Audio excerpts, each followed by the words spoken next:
We're live.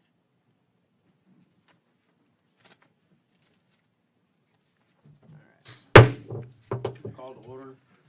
Time is 6:11 p.m. Wednesday, January 5th, 2022. We'll start with the Pledge of Allegiance. Use the flag in the front here. Allegiance to the flag of the United States of America and to the republic for which it stands, one nation, under God, indivisible, with liberty and justice for all. Roll call. Clerk Commissioner Hodgkins. Here. Vice Mayor DeVille. Here. Mayor Jacobs. Here. We have quorum. All right. Additions, deletions, and withdrawals to the agenda. I'm going to move a couple items around. 9.2 will move to 4.1. Then we will have 6.2, which will be Ms. Davis. And then I'm moving 11.4 to make it 12.5.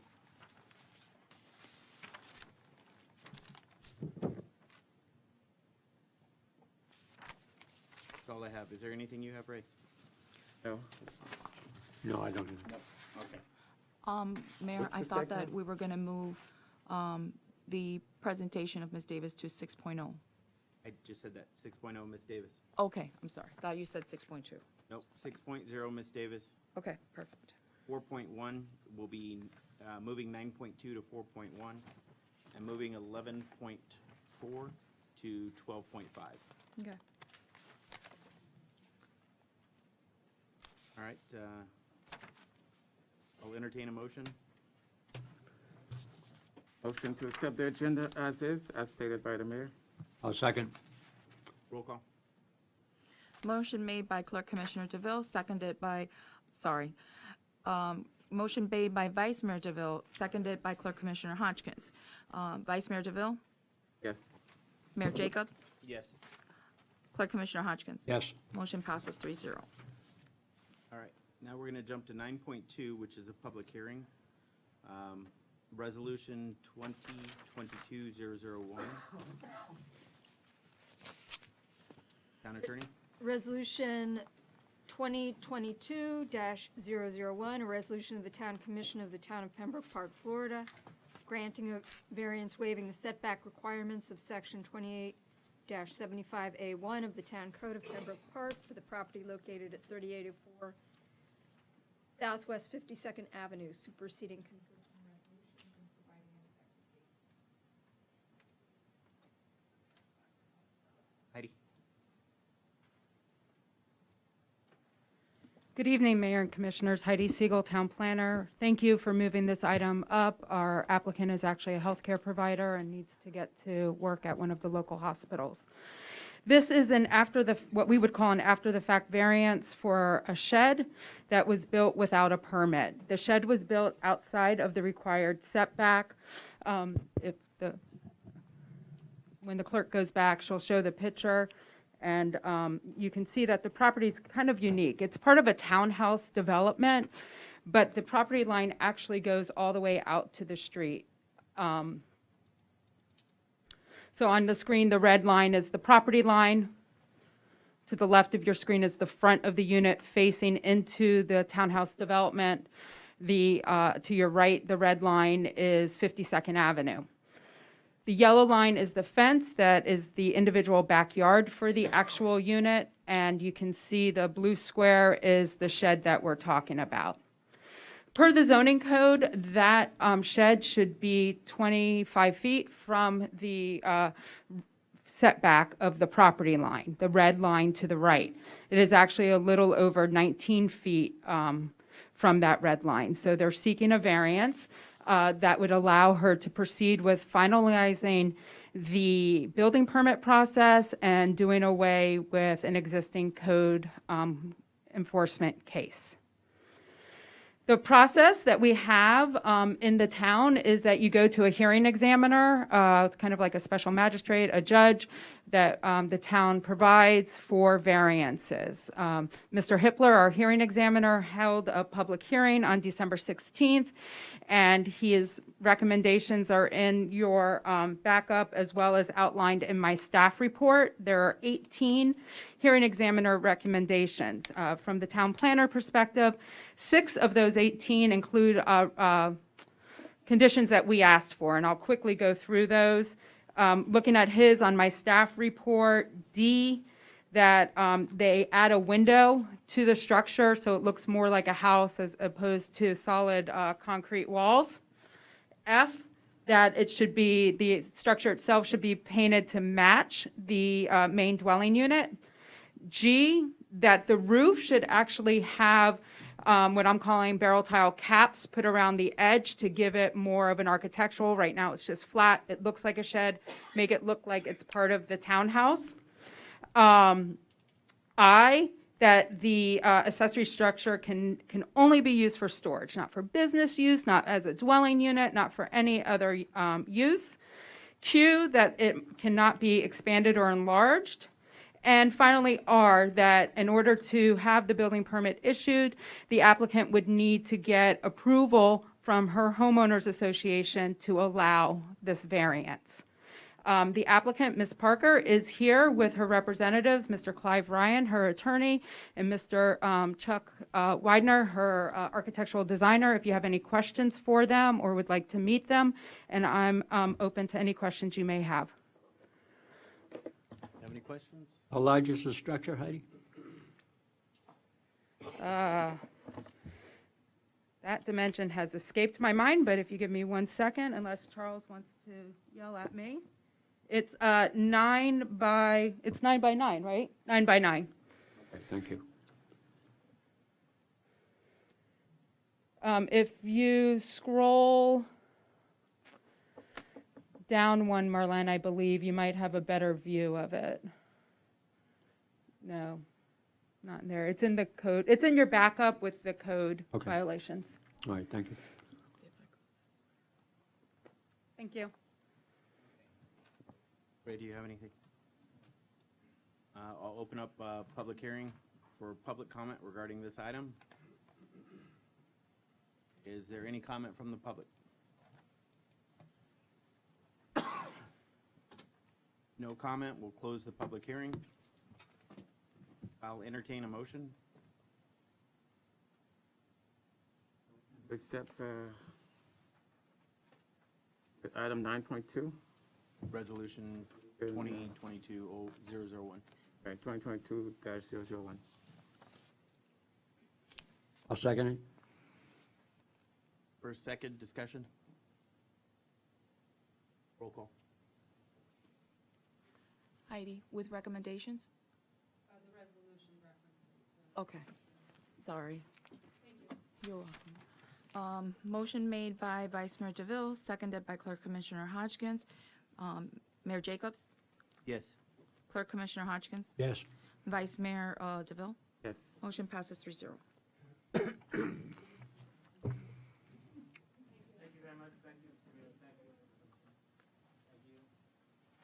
All right. Section 5, public comment related to agenda items, the good and welfare. At this time, we'll open up for public comment regarding any items here on the agenda.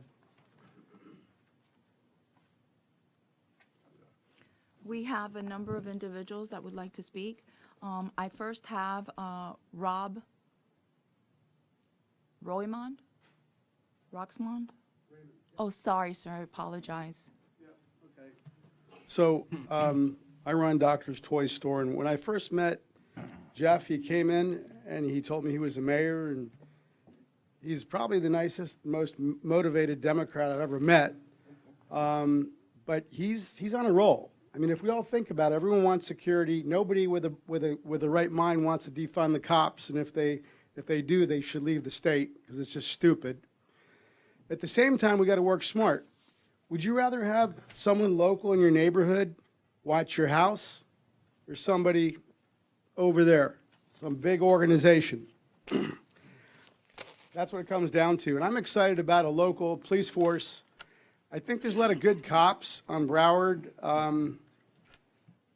Broward Sheriff's Office. There's a lot of people there just getting a paycheck. I see 3 of them in the back today, maybe more. And there's a lot of good cops there, but we've had a lot of issues at our business. And unless I call them and jump on them, nothing's going to get done. You know, we get ripped off on the internet a lot, and thousands of dollars. And if I stole a Slurpee at the convenience store and hit the road on my car, there'd be 25 cops, helicopters after me for a Slurpee, one Slurpee, no bullshit. Bottom line is, I think it's a great idea, and I'm looking forward to knowing local cops. Now, we do have one who's Broward Sheriff, who's a really good, great guy, and I've met some good guys there. But I just think that when you get a large organization, look at the U.S. government right now. We don't really have a leadership. Okay, we do not. We got a great governor. We got some good people. We all really want the same thing: jobs, economic, and we want some good stability. So I am excited about this little police force. I give Jeff a lot of credit because a lot of people, to get anything done now is very, very difficult. And I'm looking forward to this. There's no turning back. We got to do it, and hopefully some of you guys in the back can come over and join here. You know, maybe it'll be better benefits. I don't know why there's 3 of you here today, but maybe there's something going on here. I don't know. But that's my opinion. And I'm glad to be in Pembroke Park because Hallandale was just nothing but real good boxing. I heard here they had some too, but I think it's a great thing. And we've got to try it because everyone wants to feel secure. And we've had shootings, killings, everything over there. I'm my own police force. Half the time we're looking around, just walking in and out, so that's pretty much it. I appreciate you. I appreciate what you're doing. And I'll back you any way I can, however I can, and I'll help Broward Sheriff's Office. Hallandale couldn't go out and use their, what they fake shoot at nighttime stuff. I let them use my office, my buildings, and you guys are always invited. Anyone's invited to come in and talk to me anytime. I'm here for people, but not these communists. None of this stuff's going to happen around here. So with that being said, I really like being in Pembroke Park, and I hope the new police force is successful and it works out. And it's time we break off and start more little companies and more, that type of thing, competition. One big Broward Sheriff's Office is not going to give that service. So that's my opinion. Thank you. Thank you. Thank you, Bud. Next person is Mr. Paul. Paul? Welcome. Yes, Mr. Meyer. I live at Park Lake, and we live there for many years. And last year we have a lot of problem on the park for the security. We have 17 house as broken, and my house too. They broke my window and door, and they take a lot of things in my house. And me, I am a citizen observer for the police of Pembroke. I patrol every winter time all the city for the patrol, and I want to increase the security for maybe the police. On summertime, they go in the park and they make a trip at night after 9 o'clock. Maybe it's appreciated because at this time the people is coming in the park and they try to make trouble on the park, and they have 676 people house at the park, and maybe the 3/4 of the house is empty because all the people is back in Canada, and that's why I appreciate very much if you have some patrol for the on the park on the summertime every day or something like that. That's my question. That's okay? Yep, that's okay.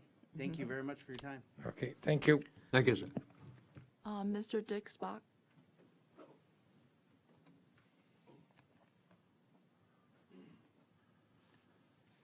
Hello, Commissioners, Mr. Mayor, Mr. Manager. We in Park Lake Estates have heard a lot of discussions and read a lot of news releases regarding the police department here.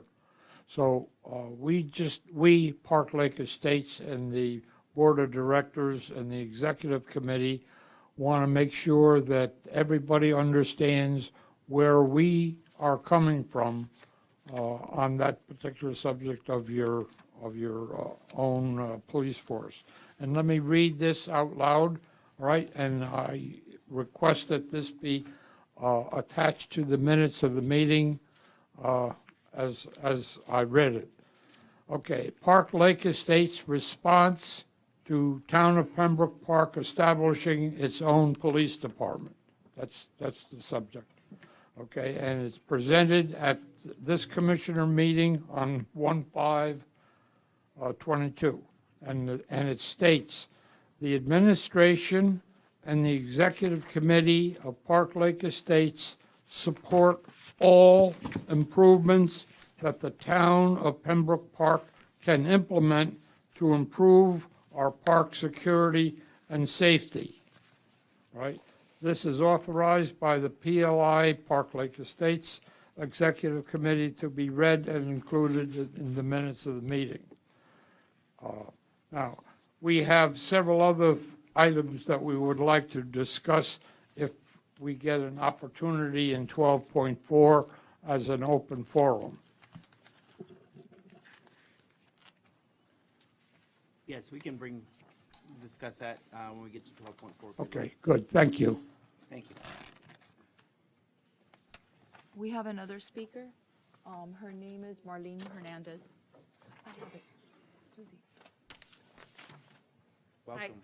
Good evening, everybody. I'm the general manager for 5 properties right here in Pembroke Park, including retail. It's Holiday Park, Parker Lone Pine, Holiday. I've been with the company here 4 years. In the last 4 years, when I first started, I would see more of a patrolling around our properties. It has gone to the point I hardly see anybody patrolling around. I used to see them almost every day, at least for 10 minutes. Right in front of the property for the last, I would say, 3 to 4 months, there have been 4 accidents. We have no U-turn right in our property. 4 accidents, actually, with my residents that they got hit and run. I had a big RV right in the corner that got hit. So before, when I got here, there used to be somebody. I don't expect somebody to be there 24/7 trying to give tickets. But if at least once in a while somebody's sitting there and stop these people going inside the property and damaging our property or hitting our residents. I have a brand new house sitting right there. Somebody just backed up 2 days ago and damaged a brand new house. So I got my residents coming inside the office complaining about all these people turning around and there's no action. I have homeless coming into the property and I have to run off. I have to get my own employees now at nighttime to patrol around the property. Last weekend I called, it was not an emergency, but it could be a major disaster. I called the sheriff's department and had fireworks on an RV park. A little leak, everything could just blow up the whole property. Nobody showed up. 2 calls, nobody showed up. So what I'm just looking is a little bit, just somebody go around the properties.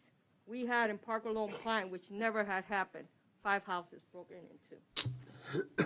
So what I'm just trying to say, before there was police presence, there's none, not any longer. And I have to take my employees now at nighttime and have them going through all properties to make sure everything is okay. And the commercial, in the morning I have people that I'm trying to get the retail, fill up. We're going to spend over $500,000 just to rebuild the whole building. But when I have homeless sitting there, I got one of my tenants that is really good tenant. He goes, I come here, I got to get people kick off, the front door. So as a management company, it's looking bad on us. But we need a little bit of assistance, just, if they see police just going around, just a little bit, then, people will back off a little bit. Thank you. Thank you. Would the BSO like to comment on that? What happened? Representatives out there from the sheriff's department?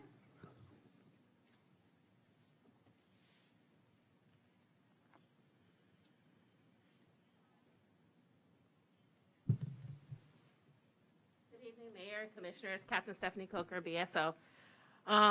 In regards to your concerns, I always encourage everyone, if we have a lot of unmarked cars, let me say this, and a lot of the deputies are out on the streets, they're patrolling. You might not always see us, but we do have unmarked cars.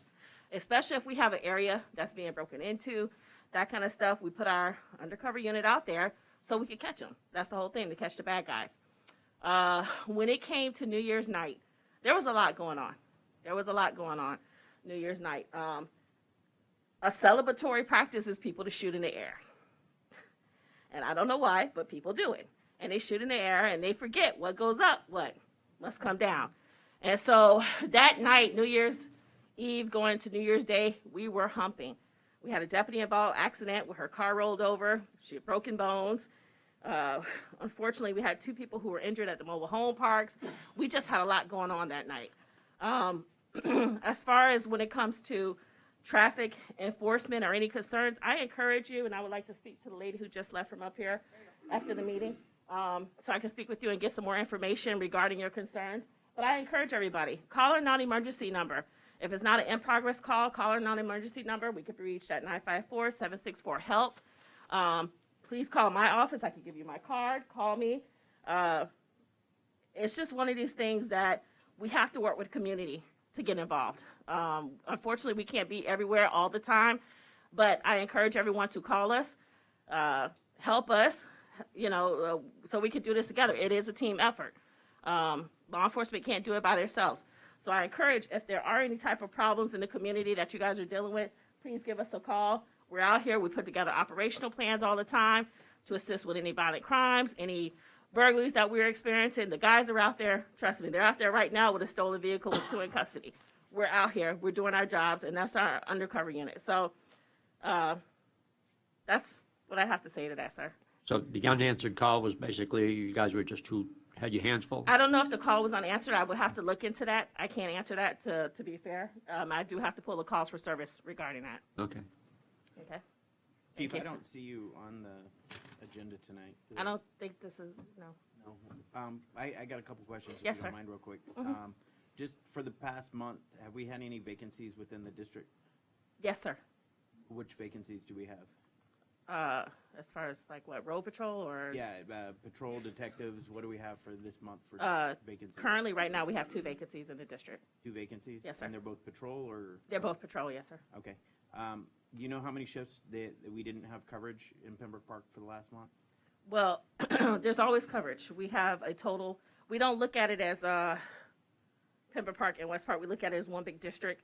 And so we always make sure that the 2 zones that are in the town of Pembroke Park are covered. And then we always make sure, so we have a total of, West Park has 4, the town has 2. We always make sure that they're covered. Okay.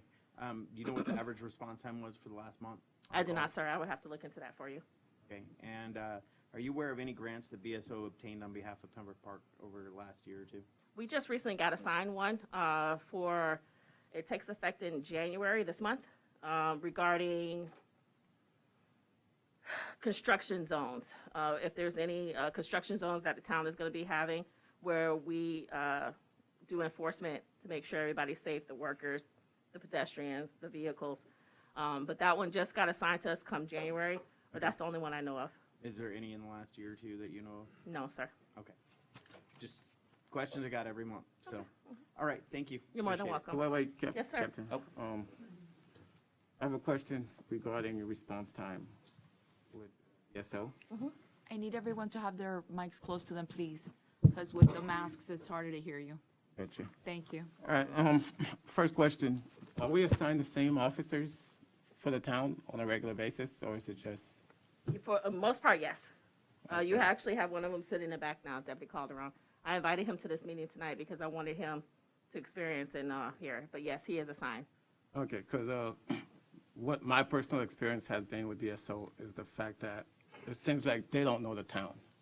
you call 911 and they take forever to show up. And when you call them again, I remember there was an incident. Robert, Mr. Clark, can you come up for a second? It's happened on more than one occasion where you call BSO and they can't find their addresses. So I don't know if it's different, you're assigning different patrol officers, or is it just, I don't know, for some reason they don't seem to be able to find their addresses or their houses. I'm not sure about that, And sir. Robert could testify to an incident we had, about 2 months ago, where there was a lady. Robert Clark, Public Works Director for the town of Pembroke Park. It's unfortunate, and I think it's very easy to throw rocks at the Broward Sheriff's Department, but this was it was a colossal failure. I'm on my way home, and I see a naked lady laying on the side of the road. So, against my better judgment, I turned around to come and investigate. And as just a state of affairs, I can't get involved in that kind of thing because I don't know what's going on. I'm not a police officer. But I called Broward Sheriff's Department, and I sat and waited. And Broward Sheriff's Department drove past and went to County Line Road and then made a U-turn and then came back while I was standing in the street and drove by again. I tried to wave down officers, and they drove past. Now, I don't know if they were on another call. I can't speak to any of that kind of stuff. But I took it upon myself to stay there and wait, so I made a second call. And when we got the second call, they drove past again. And then finally, I think it was the vice mayor, I saw him emerge from his vehicle, and I came out into the street, and then they were able to address the issue. Now, I say that with reservation because I'm not a police officer. I don't know what goes on in the business of police. All I know is they drove past not once but twice in both directions. And I gave specific instructions that I was driving a blue and BMW. I'm at this particular location. I'm standing on the side of the road. I'll flag you down. You know, very specific instructions to deal with this. And how you drive past and don't see a naked woman laying on the side of the road, I don't know. But that's what happened, and that's what the vice mayor wants me to speak on. And to add on to his story, when I stopped by, I did the same thing, called 911. Supposedly, they had the call on file already, and the representative told me, hey, we're looking for the address, we can't find it. So I gave her specific instruction again, and I'm not sure if she came because of my instructions or if, if it was due to eventually driving back and forth, they found the location. But, I mean, that was a matter of life and death situation where every minute counts. Why my concern is having the same staff, the same patrol officers that might get familiarized with the town and know all the little corners, the streets, the little, cuts, and maybe even building names that would make it easier for them to find their locations. Absolutely, sir. Excuse me, I hate that it happened. I can't attest as to what happened that night. I really don't know without me looking into the call, speaking with the deputy as to what happened. But for the most part, we do assign the same deputy, road patrol deputies. You have the same detectives. Well, for the most part, we assign them unless they're out for training or sick leave. We have to backfill with someone else. Okay. That was just one of more than one incident, by the way. Will you find out what happened, please, and let us know? Absolutely, sir. Thank you. Thank you. Next. We don't have any more public comment. Okay. No more public comment? And we will move to presentations. 6.0, Ms. Davis?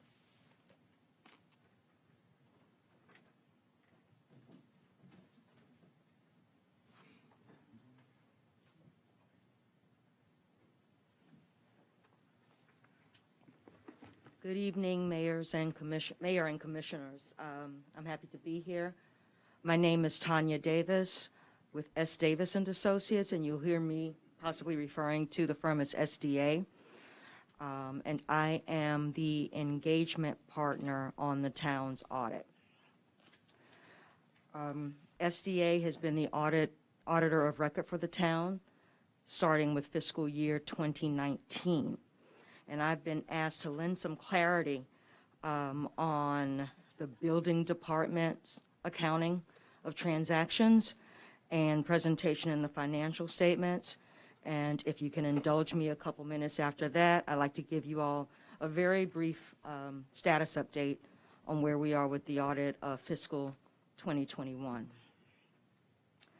With respect to the building department, I'm going to speak to what we have seen in previous audits and then what we know from the audits that we conducted starting in fiscal 2019. The audits of 2018 and previous, as you know, were performed by another audit firm, predecessor audit firm. For those audits, if you look at those financial statements, you will not see a presentation showing the building department or building fund in a separate column. 2018 and prior, the building department transactions were all included in the general fund. And there was no requirement for it to be broken out separately. For the audit of 2019, which was our first year in the audit, specific accounts were created to account for building fund transactions during that audit year. That was our first audit year. Again, in that audit year, if you look at the financial statements, you will not see a separate column for the building department or the building fund, and there was no requirement to have a separate column in the presentation. In fiscal year 2020, your finance director brought to our attention that, in his opinion, even though there was no specific requirement for a separate columnar presentation of building fund or building department transactions in your financial statements, that he felt that the commissioners were interested in being able to see building fund transactions, how building fund monies were spent, and things of that nature. So for the first time, the building fund was created for fiscal year ended 2020, and a presentation in the financial statements included the building fund as a non-major fund. Again, with it being a non-major fund, it was still not a requirement, but it was suggested and recommended as needed for the financial statement readers and for the governing body.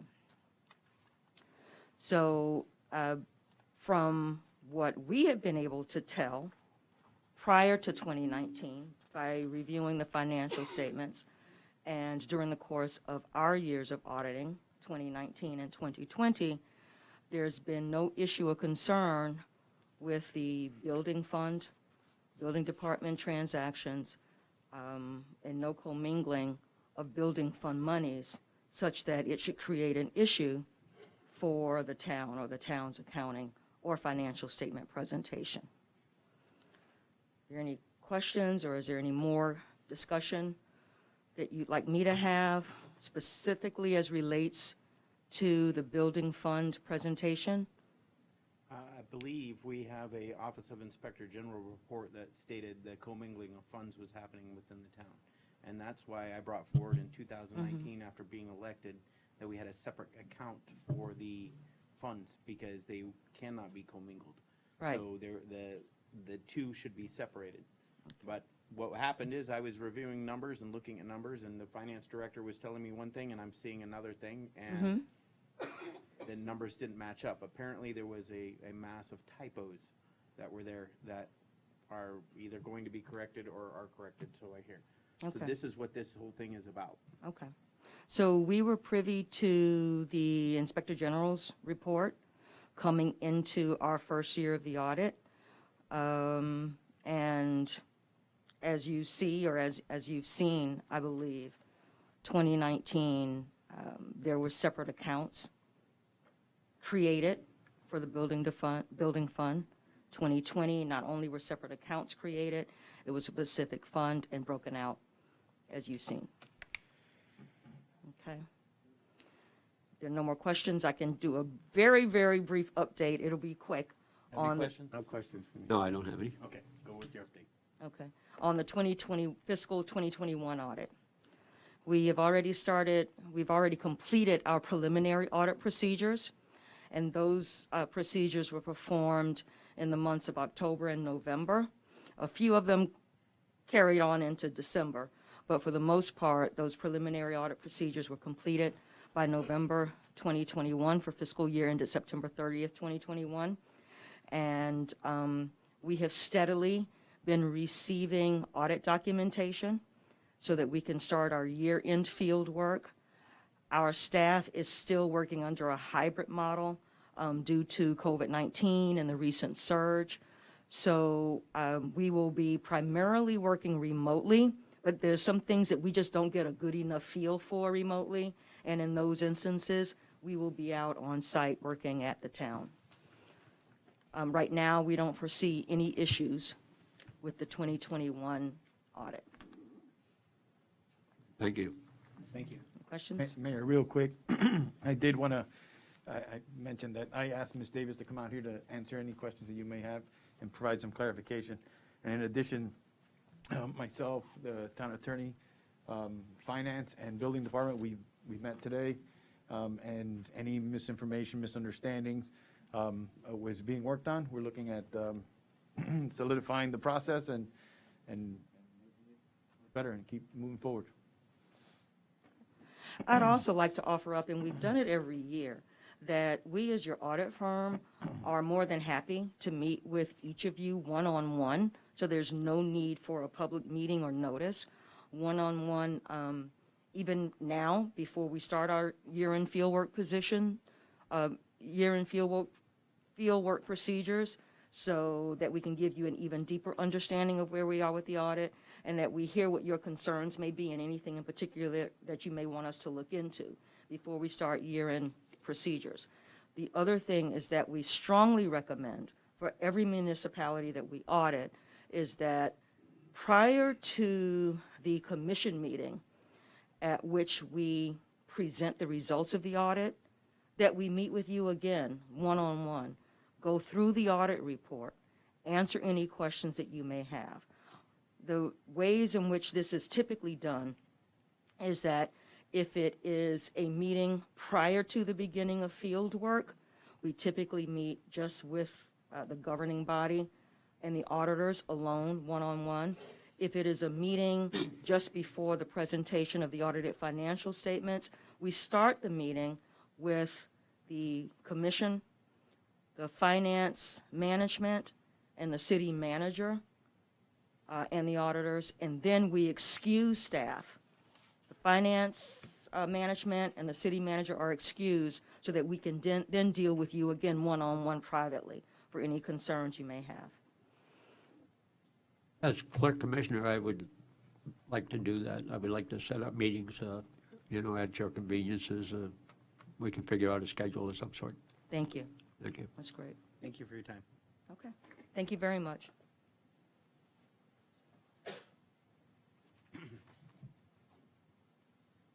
All right, 6.1, lobbyist update. Lobbyist Sigerson. Good evening, Mayor and Commissioners. I am going to try to be as brief as possible. Looks like you have a lot on your plate. I come before you tonight to talk about a couple of additional pieces of legislation. At the last meeting, I had asked you to consider taking a position on two pieces of legislation that all cities and counties are very much concerned about, which you did. Tonight, and then I said I would talk with staff and talk about some additional bills that I believe that the commission should take a position on. And I can go through. There's just three. I can go through. Excuse me. I can go through all three. Two of them are bills that I would recommend the city take a position supporting, and the third one, a position in opposition to. So I can go through them one by one. I'm going to be requesting a vote by the commission to either oppose or support the bills as I go through them, if that, Mayor, is acceptable to you. Fine. Okay, the first bill is Senate Bill Senate Bill 224, House Companion House Bill 105. This bill would authorize you, county and city governments, to restrict smoking in certain public areas like your parks and so forth. It doesn't mean that you have to do it. It just gives you the authority to do it. And the reason why this is an important bill to cities and counties in particular is that it's kind of a retrenchment from a preemption position that the legislature had taken some years ago, precluding you from doing this sort of thing. And so that's why I think it's a good bill to be for. One of the complaints that we get from legislators often is that League of Cities constituent groups like myself, on behalf of you, always come to Tallahassee opposing everything. Well, this is something that we can be positive about and be in support of, and that's why I'm recommending that you take a position supporting Senate Bill 224 and its House companion, House Bill 105. The next bill is Senate Bill 962, Mixed-Use Residential Development Projects and Affordable Housing. This is a Senate bill that would give you, it would add a tool to your toolbox in terms of the future development, should you choose to do it. In Chapter 166.04151, Affordable Housing, you currently have the authority by local ordinance to approve development of housing that is affordable, as defined in 420.0004, on any parcel that is for residential, commercial, or industrial use. It gives you the flexibility to place affordable housing wherever you want to, essentially. This bill would expand upon that to say that if you wanted to do what is now in vogue, which is mixed-use development, you could do that anywhere under that section if you included an affordable housing element. And so when the town gets to the point where they will be looking to do some mixed use, possibly in the future, on the property that the mayor has identified by the interstate, then this bill would help you to potentially do mixed use. It would just be another tool in the toolbox for development in the future. So I recommend a position supporting Senate Bill, where is it, 992, and the House companion. It doesn't have a companion at this time, but it will. And then the last bill is something that I spoke to the town attorney about and the League of Cities about. It is in the addendum that you were emailed, that the clerk emailed you, that I added it to my list. Senate Bill 974, Sovereign Immunity. This is a very bad bill, as your town attorney would tell you. This would increase your statutory limits on sovereign immunity from $200,000 per individual incident and $300,000 for an entire, $200,000 per individual, $300,000 per incident. That's what the current law is. That's the extent of your liability under sovereign immunity. Beyond that, plaintiffs have to go to the legislature and file a claims bill if they have an excess judgment over those limitation amounts. This bill would increase that limitation amount to $1 million per individual with no cap per incident. This would be I think would be a very bad bill for the town, and I don't know if the town attorney wants to make a comment. It's a terrible bill. Okay. So It would bankrupt, as you pointed out before the meeting, bankrupt us with one lawsuit. So I actually saved the best for last, actually, or the worst for last, depending on your point of view. So anyway, I recommend a position in opposition to Senate Bill 974 with its companion Bill 8, House Bill 985. And that would conclude my report, except to give you a quick update on our project bills that have been given House bill numbers. And I'll submit those to the clerk in a subsequent email. I won't read them off, but anyway, we have our projects now all have both Senate appropriations numbers and House bill numbers. So I will pass that along to the clerk subsequent to the meeting. So I guess I would be asking for. So what you're asking for is support of two bills and support of rejecting the Sovereign Immunity Senate Bill 974? Yes, Mayor. Okay. I'll entertain a motion. I'll make a motion that we go ahead and oppose the 974 and agree with the other two bills. Second. Discussion? Roll call. Motion made by Clerk Commissioner Hodgkins, seconded by Vice Mayor DeVille. Vice Mayor DeVille? Yes. Mayor Jacobs? Yes. Clerk Commissioner Hodgkins? Yes. Motion passes 3-0. Yeah, and that would be about it. One last thing I would just mention is that I also conferred with Heidi on bills, and she identified a bill that we're going to be monitoring and keeping a close watch on. And that has to do with land development. All right. So that Thank would you, Mr. conclude my Sigerson. report for the evening. Thank you. Thank you. Have a wonderful day. All right, we'll do consent agenda. I'll entertain a motion to approve the consent agenda. Motion to approve the consent agenda? I'll second. Any discussion? All right, roll call. Motion made by Vice Mayor DeVille, seconded by Clerk Commissioner Hodgkins. Mayor Jacobs? Yes. Clerk Commissioner Hodgkins?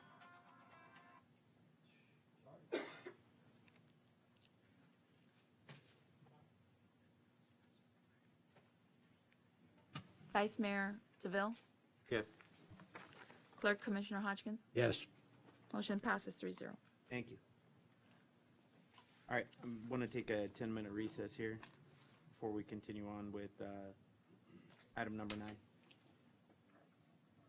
Okay. 10-minute recess starting at 7 o'clock till 7:10. And we'll reconvene at 7:10. Is everybody in agreement? Everyone agree? Frank? Yeah, that's fine. Yes. Okay. Thank you. I'm just going to announce we're going to have one more agenda change real quick. We're going to move item number 11.2 to our next item.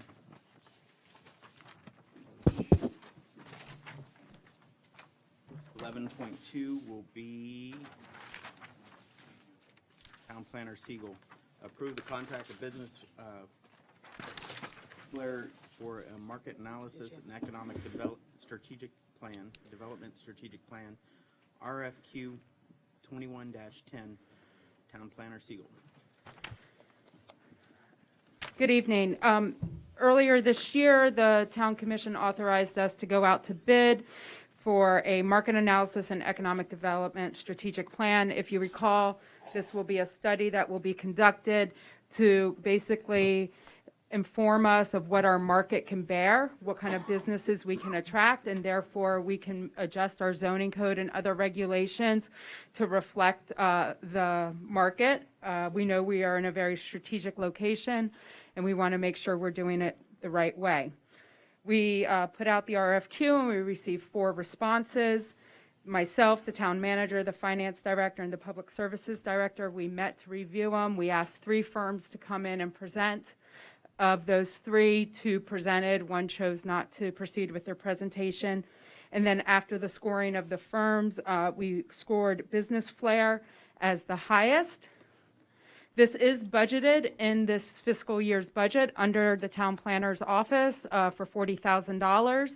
So $40,000 is budgeted. The selected or proposed consultant has provided us with a budget that would meet the $40,000. And based on town commission meeting schedules, we expect this to take about 6 months.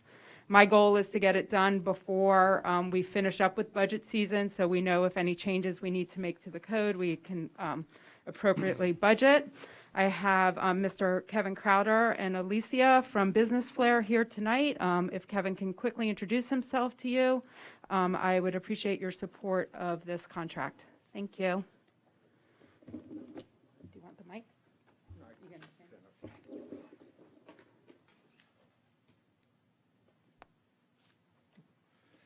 Good evening. My name is Kevin Crowder. I'm the owner of Business Flair. We're very happy to be here. We're really looking forward to getting this project started.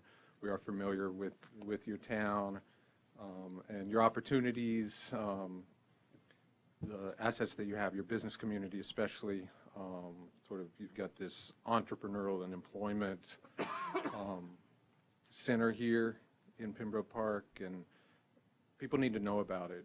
And looking at the opportunities then to grow, help you grow your economic base, your local economy, your tax base, and use that to be able to improve quality of life here in your community. The team has a lot of experience in South Florida and really around the state and even outside, multidisciplinary, pretty much every discipline that you'll need. And we're looking forward to it. I'm happy to answer any questions about us or our firm or our other work if you have any. What does the analysis entails? What you guys do? What do you look for? So to kind of sum up our approach, there's a market analysis piece where we're going to do the data analysis, and we're going to look at, there's 5 different things that influence economic growth. Real estate, the land, the labor markets, your workforce, capital, the markets themselves, customers, and as well as your regulatory environment. So we want to understand how each of those is impacting your local economy.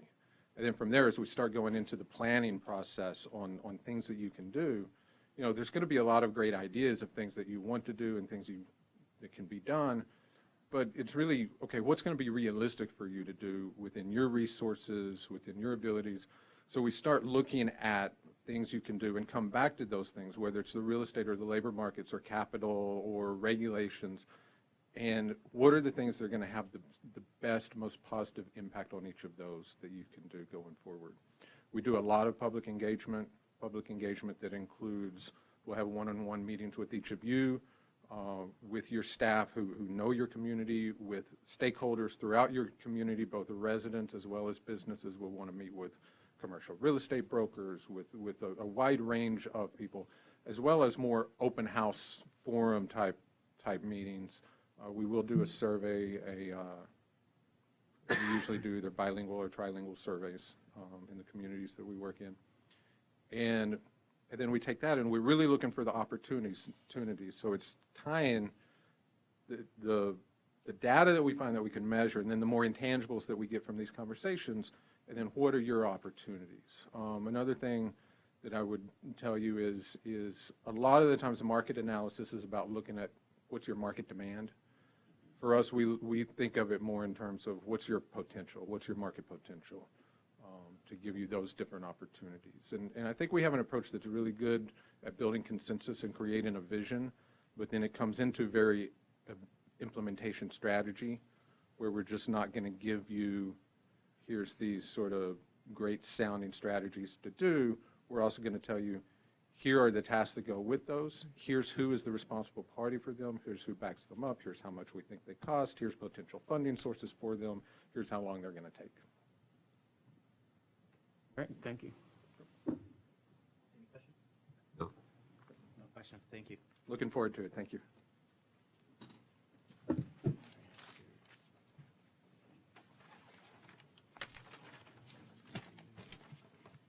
I will entertain a motion to approve RFQ 21-10 for Business Flair. I'll make a motion that we approve. Second. Discussion? Roll call. Motion made by Clerk Commissioner Hodgkins, seconded by Vice Mayor DeVille. Clerk Commissioner Hodgkins? Yes. Vice Mayor DeVille? Yes. Mayor Jacobs? Yes. Motion passes 3-0. All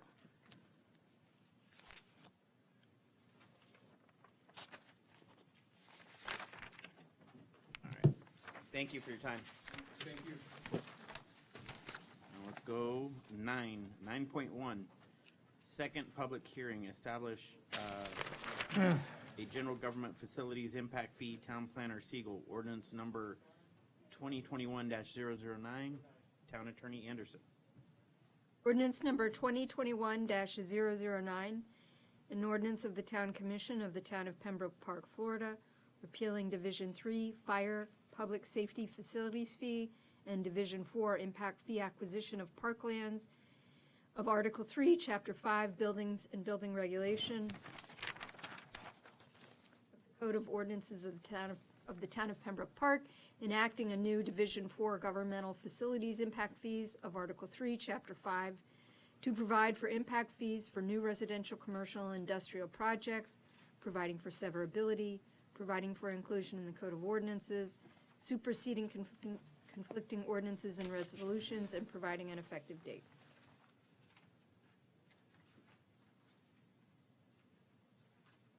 All right.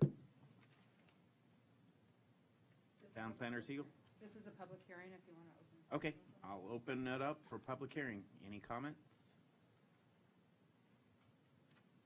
No comment? I'll close for public hearing. Mayor and Commissioners, I have great news. This is the last time I'll be speaking tonight, and I appreciate you getting all these items out of the way. If you recall, at our last meeting on December 15th, I did a presentation about impact fees and that we are going to do away with 2 impact fees that we really don't use anymore and create one, which is the government facilities impact fee. It will help fund additional capital facilities such as improvements to town hall, maintenance facilities, other support facilities, as well as allow us to purchase vehicles. I want to clarify and be clear that this impact fee only applies to new development or existing development that increases its square footage by 50%, and it only takes place at the time of a building permit. So this is not something that is an annual fee assessed to every property. You want to improve your property, it puts a strain on our facilities. We need compensation in order to improve our facilities. That's basically the nexus between the two. We've done all the advertising per state statute, and we will be making this fee effective on March 2nd, 2022, upon your approval tonight. I'm happy to answer any questions you may have. Any questions? No. Thank you. All right, I will entertain a motion. Make a motion that we pass ordinance number 2021-009. Second. Discussion again? All right. Roll call. Motion made by Clerk Commissioner Hodgkins, seconded by Vice Mayor DeVille. Vice Mayor DeVille? Yes. Mayor Jacobs? Yes. Clerk Commissioner Hodgkins? Yes. Motion passes 3-0. All right, now we're 10, old business. We have none. 11, new business. 11.1, HR consultant contract extension. Mr. Mayor, this Yolanda's contract is up. According to the contract, there's the option for two 1-year renewals. Or it's one 1-year renewal. And I'm recommending approval of the additional year. No, all terms and conditions remain the same, fees remain the same. I'm trying to pull it up here. Is it possible you can pull it up on the screen? For some reason, I lost the There it is, it's on the screen here. And what's the amount of this? It's per employee, it's the flat fee per employee.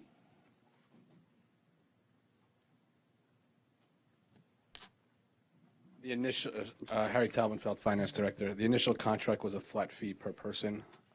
With the implementation and the startup of the police department, Yolanda agreed to It would be capped at. It would be depending capped on how at a many. flat fee of $95,000 for the year. But that's the maximum. That's the maximum, yes, capped maximum is 95,000. But it is a per person, assuming we get below a certain number, it is a per person charge. Thank you. Okay, so let me get this straight. It's capped at 95,000? No, what it is, it's 2,500, well, it's $80,000 annually, and then there would be an hourly rate, but she never charges that. And that's it. Right now, it's at 80? No. Initially, That's what it is right here. the contract was at 80, but if you go through the contract, you'll see that it was based on a certain number of employees.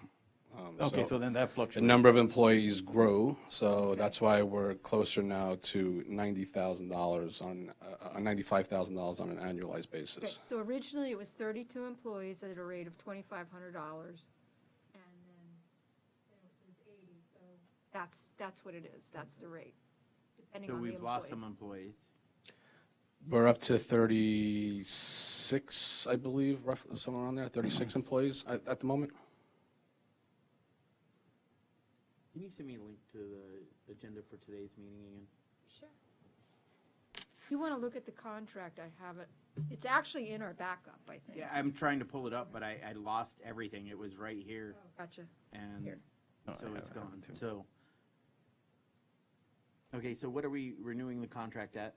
It's exactly the same terms and conditions that we've been paying right now. Okay, no changes? No changes, sir. All right. Just one additional year. Okay, any discussion? So what are we paying right now, JC? So it is 95? No, that's the max. It's actually 90,000. It's $7,500 a month. So again, the contract initially was for $80,000 based on a certain number of employees. The monthly number fluctuates based on the number of employees, right? So every time we hire, the number's going to go up. Every time an employee leaves or gets terminated, the number's going to go down. At our current staffing levels, we are projected to be, again, current staffing levels, the capped amount will be $90,000. I believe it's $208 per employee. $208 per employee. Right. I think per month is what it comes out to. Okay, I'll entertain a motion.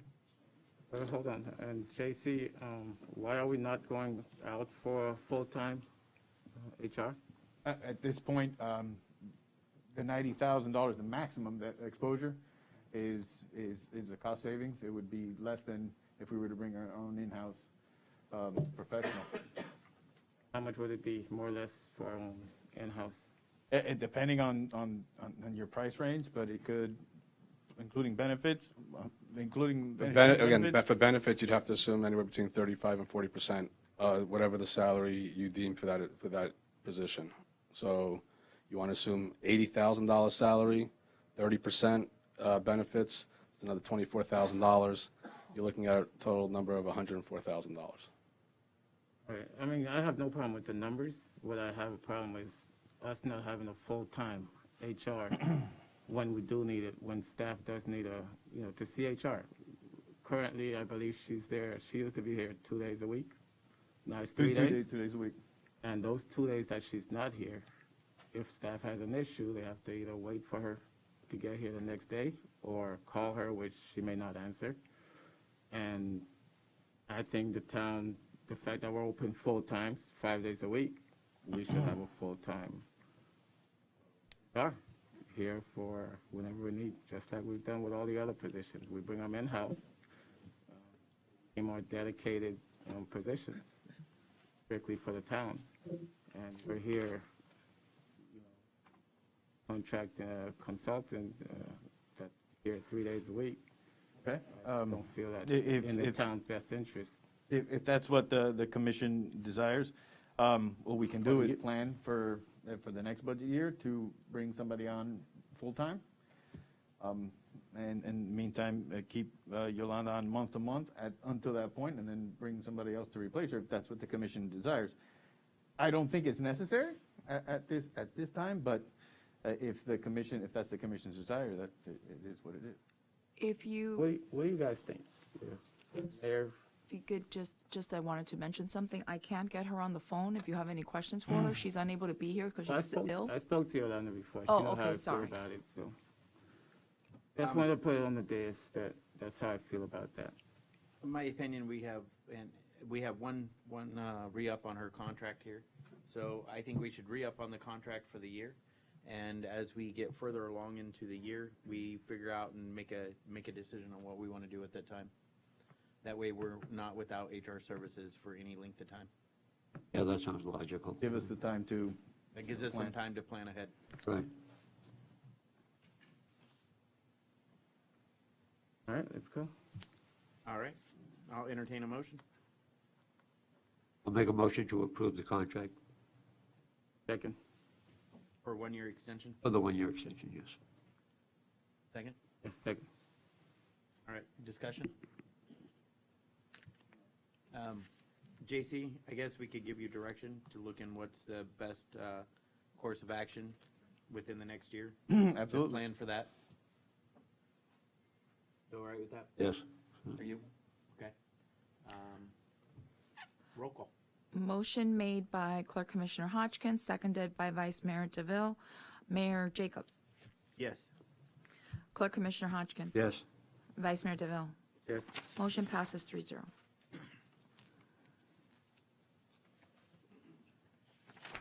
11-13 fiscal year audit engagement letter, Finance Director Taubenfeld.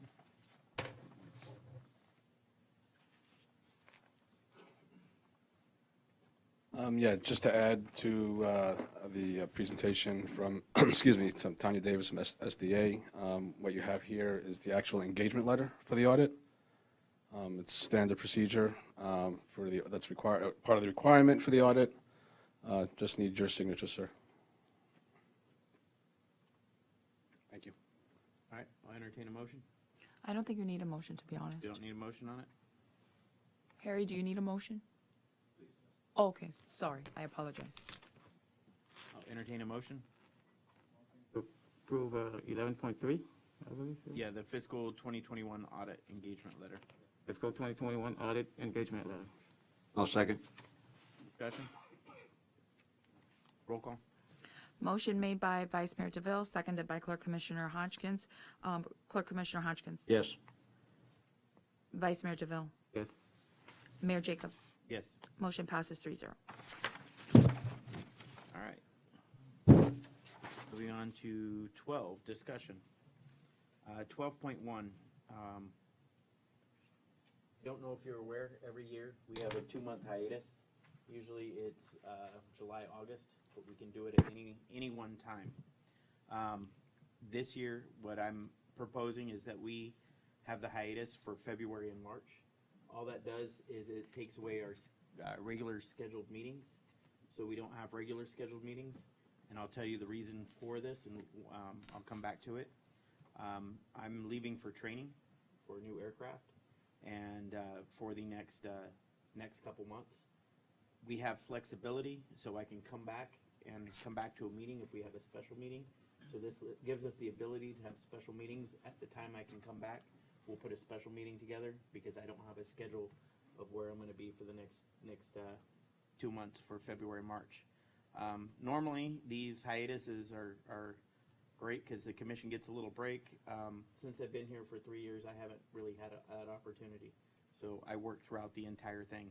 But this time, I have to train Go on somewhere another else job. and work. But I gotta fulfill my obligations at my other job. So my point was to bring this forward. That way we can have special commission meetings when need be, when the opportunity arises that I can.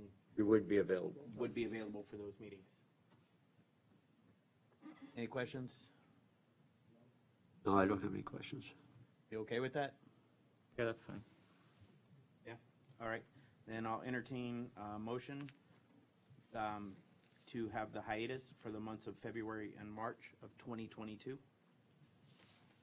I'll make that a motion. I'll make that motion to do 12.1, Well, to consider the yeah, hiatus. wait, we gotta add one thing to it. I did want to mention, remember, you and I were supposed to go to Tallahassee on January 10th. I don't know if you'll still be able to go.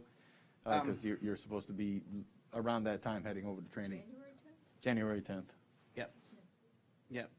I talked to the electeds and they wanted to see me up there, but I'm not going to be there. So- Okay, so And I let them, I spoke with both our representatives and they know I'm not available. Okay, that's fine. I was just opening it up for the others if they. Oh, if you guys would like to go, they would like to see one elected up there to meet with. It's our state representative and our state senator, and our lobbyist will be taking you around. So you can actually see what goes on up in Tallahassee. You can explain the needs of Pembroke Park. They would like to see electeds up there. You know, no offense to the town manager, but they don't want to see the town manager. They would like to see us. So. There for the paperwork. Yep, that's it. So I'm unable to attend this year for, they also have another thing called Brower Days, which is a lot goes on. It's not a good time to go up and visit, as we discussed with the lobbyist earlier. So we had planned this trip for the first week of, or next week. Yeah, next week, the 10th. It's leaving on the 10th, coming back on the 12th. It's a Monday night. It's a Monday evening we leave, and then come back on Wednesday night. If you don't have to make a decision now, you can call me tomorrow if you guys are interested, and I'll set you guys up if interested. If not, I'm going to be there with Dave Sigerson and the team. I'll have to check my schedule with the MPO and we'll see how that works. Perfect. This is much more important than the MPO. So this is, like I said, after speaking with both, they would like to have electeds up there to understand the needs of Pembroke Park. So that's there for you guys to make a determination. I'll reach out to you guys and we can kind of. Okay. Questions? No? Okay. Just make sure you reach out to JC regarding that matter. Certainly. All right, 12.2. Wait, we have a motion on the floor. Oh, sorry, yeah, we got a motion for the hiatus to move for, can you read it? Sure. The motion is to go ahead and for the commission to go on hiatus for the months of February and March. And that we will have those special commission meetings if need Oh, be. yes. Special meetings as needed.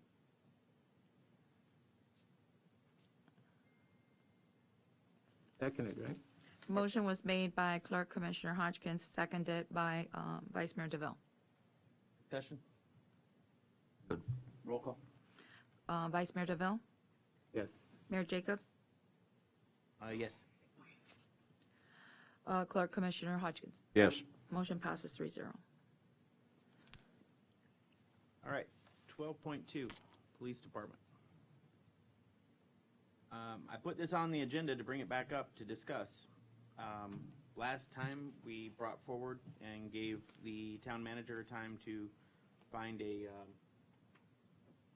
fiduciary. Yeah, consultant. A consultant. I have met with one. I'm sorry if you want to finish. Nope, your go thought ahead. there. That's why we're here, is to discuss it. I have met with a couple. I'll be getting a price by the end of this week and presenting it to the commission. Want to get this moving as soon as possible, as quickly as possible. I have a good feeling about this firm. It's an organization, it's a firm, it's not an individual, and they've done this before. Particularly with recently the city of Parkland, and they've done it for, and they have a number of professionals in there to complete this task. And what's the estimated cost you're looking at for this? I don't know yet, because I told them we need this, a lot less than what Parkland paid, and so they're going to work on that proposal. They had a large team working on that one, and the scope for Parkland was a lot greater than what we need. And the reason why I bring this forward, as we continue with the rate of inflation going right now, as we're all witnessing, it keeps getting more and more expensive. We're down to, Chief, can you come up and talk for a minute? Just give us an update where we're at, what we need. State Howard Police Department, Mayor, Vice Mayor, Clerk Commissioner. We're where we were last couple of months. We need to get the RMS ordered. I need to get a contract signed and get them paid. They'll do their scope of work. 6 months to do that, minimum. And then we need to turn it all over to the county. As soon as we get, the county can give us some kind of an idea when, you know, they can get us hooked up to their RMS system, then we'll start hiring and we're ready to go. So we're still at the spot where we need RMS, we need to purchase the licenses for RMS That's correct. and CAD? Yes, CAD as well. CAD as well? And what are the costs on the two of those? The maximum cost would be $150,000 for the RMS suite. It depends if we go with our own server. And the other part is $43,000 over 5 years. For the CAD?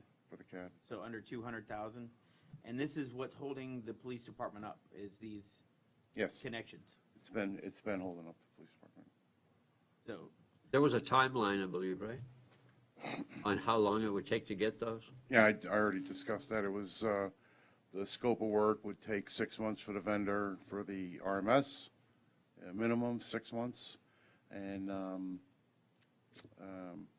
unknown for the county at this point until we give it to them. So what we have to do is we have to purchase the licenses. So we own the licenses for the RMS and the CAD, and then hand them over to the county to get them connected. Is that what I'm getting? Yes, sir. Okay. So here's where we're at. No matter what, if we wait time, it's going to add 6 months at the end when we approve this. We had business owners and residents come forward today discussing the cost of the police department. Harry, will you come up? Last week, or last meeting, you stated police department's $50,000 a month to maintain. Can you break that down for us? Yes, sir. You're looking at $20,000 on salaries. That's for 4 employees. That'd be the police chief, the his assistant, and the 2 part-time individuals. That runs about $20,000 a month.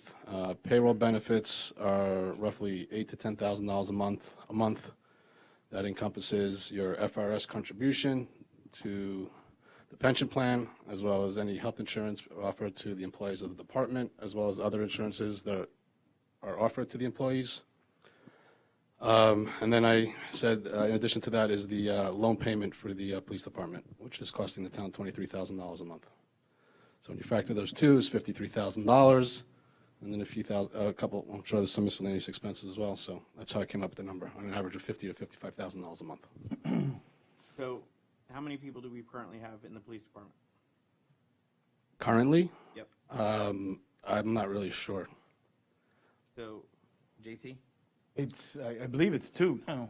I thought it was 2, but I believe there's a third employee that hasn't officially been terminated, or I don't know what the terminology to use is. I'm told that he's an open position, unpaid position, so I'm not really sure what that means. So that's why I couldn't answer that question.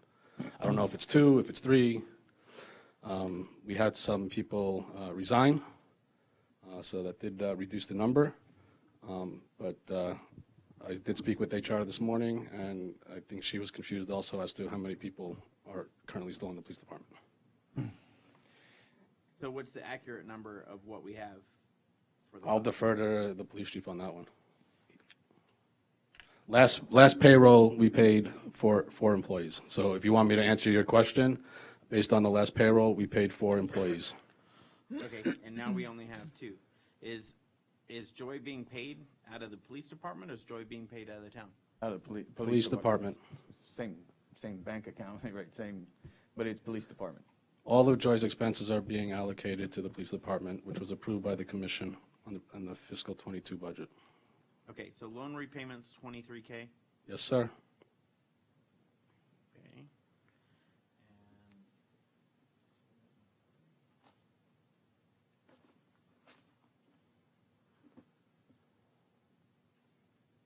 So it's fair to say it's less than 50,000 if we only have 2 employees there No, loan repayment? I don't agree with that. I don't, it'd be I'm close. asking. I, That's a question. I'm sorry? Said that's a question. And I would have to, well, not prepared, not knowing that this was going, you're going to be asking these questions, I don't have the exact figures. I would say you're still probably close to $50,000. Your salaries of the 2 employees who are no longer with us, average, hold on a second, let me think of 1740, 1740. You're probably still pushing somewhere between, if I had to guess, again, you're not factoring in any other operating administrative expenses, cell phones, office expense, any of other expenses related to that. So I'm not even going to factor that in, but if we're just going to strictly look at the 3 items that we discussed, you're probably looking at about a $7,000 savings off that $53,000 number that I gave you. So you're looking at roughly $46,000. Plus, again, you have to assume a few $1,000s a month in miscellaneous stuff. So I still feel confident with the $50,000 number. Okay. JC, did you come up with anything earlier? Well, what I wanted to talk, I wanted to give the commission a little history on, let me reiterate, I am in favor of our own department. I know it's going to give us much better service than with BSO. But I just wanted to reiterate what my concern is that when this first started, I guess when the commission first passed the motion to start their own police department back in April of 2020, the number being flown around was $1.7 to $2 million a year, saving $1.5 million. And then as this project unfolded, it has gone up substantially. It has gone up to 2.75, and then now to where we are right now, including loan payment, 3.5.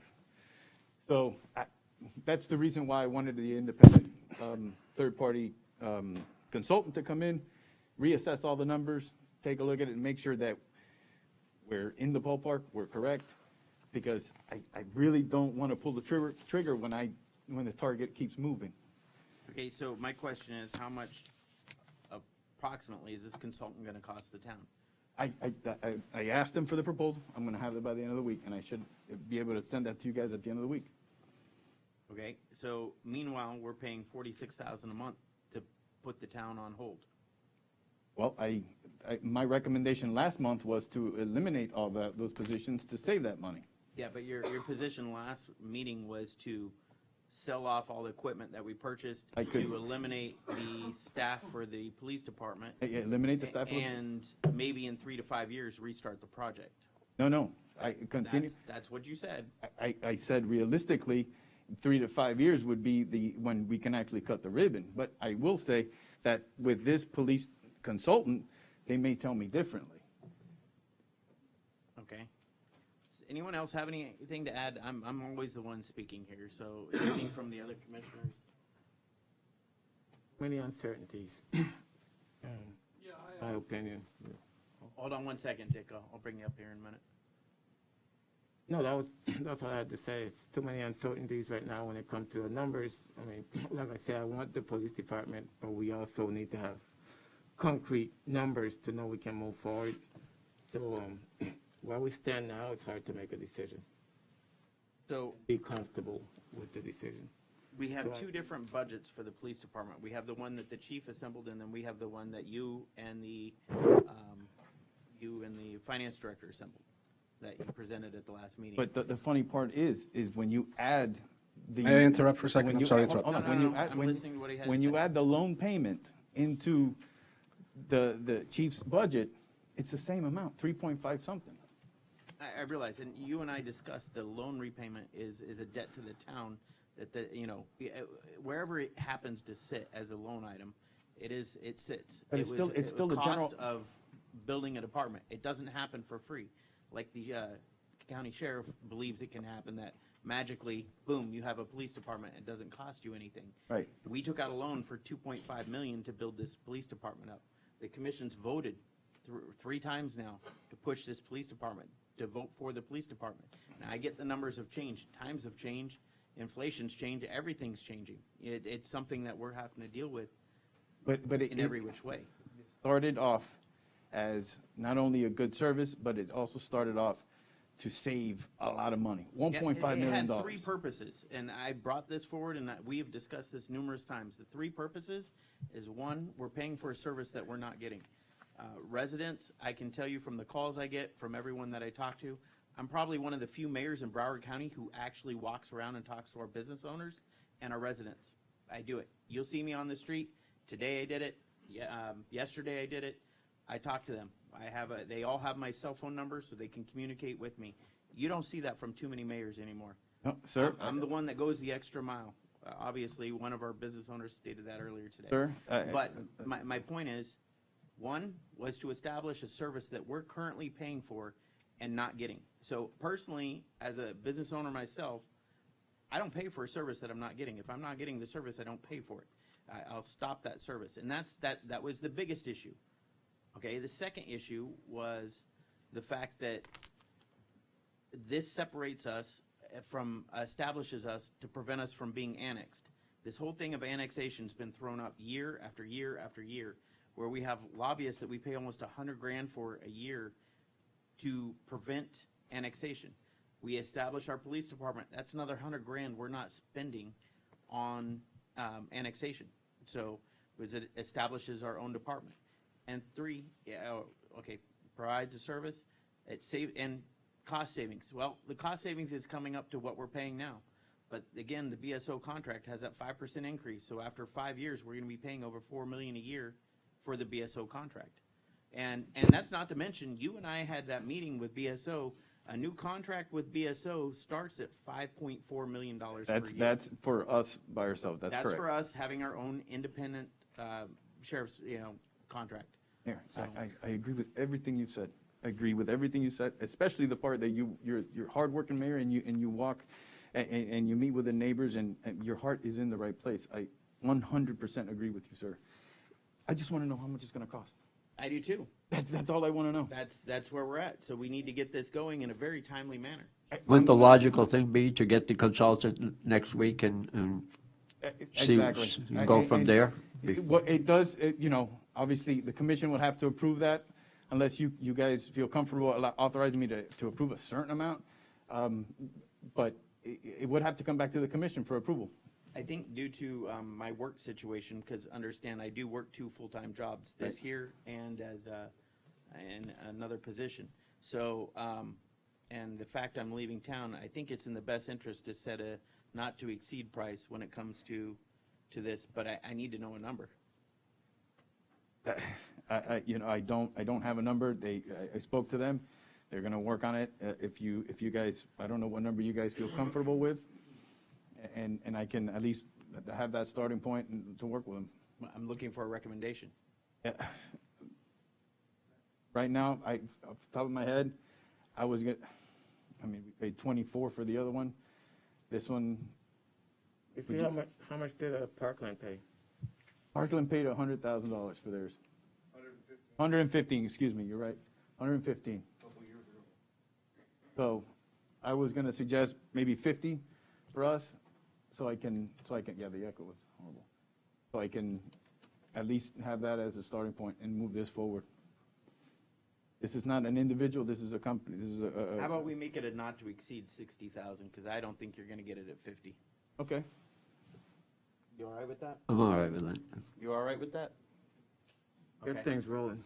That's good. So I'll I entertain a appreciate that. motion. I'll make a motion that we go ahead and get the consultant with a limit of not to exceed 60,000. And Town Attorney Anderson, before we go forward, does this fit all the legal parameters? Well, I was sitting here thinking about that. That hit me a Yeah, little too late. let's go ahead and vote for it, and I'll figure it out, okay? I think there are some potential procurement issues, We might also be able to piggyback, so. but if we can piggyback, we're good, and if we've got Parkland, then we know we've got a contract, so we'll figure it out. We'll Okay. figure it out. Okay. All right. Is there a second? Second. Discussion? Roll call. Motion by Clerk Commissioner Hodgkins, seconded by Vice Mayor DeVille. Mayor Jacobs? Yes. Clerk Commissioner Hodgkins? Yes. Vice Mayor DeVille? Yes. Motion passes 3-0. For a consultant not to exceed $60,000. All right.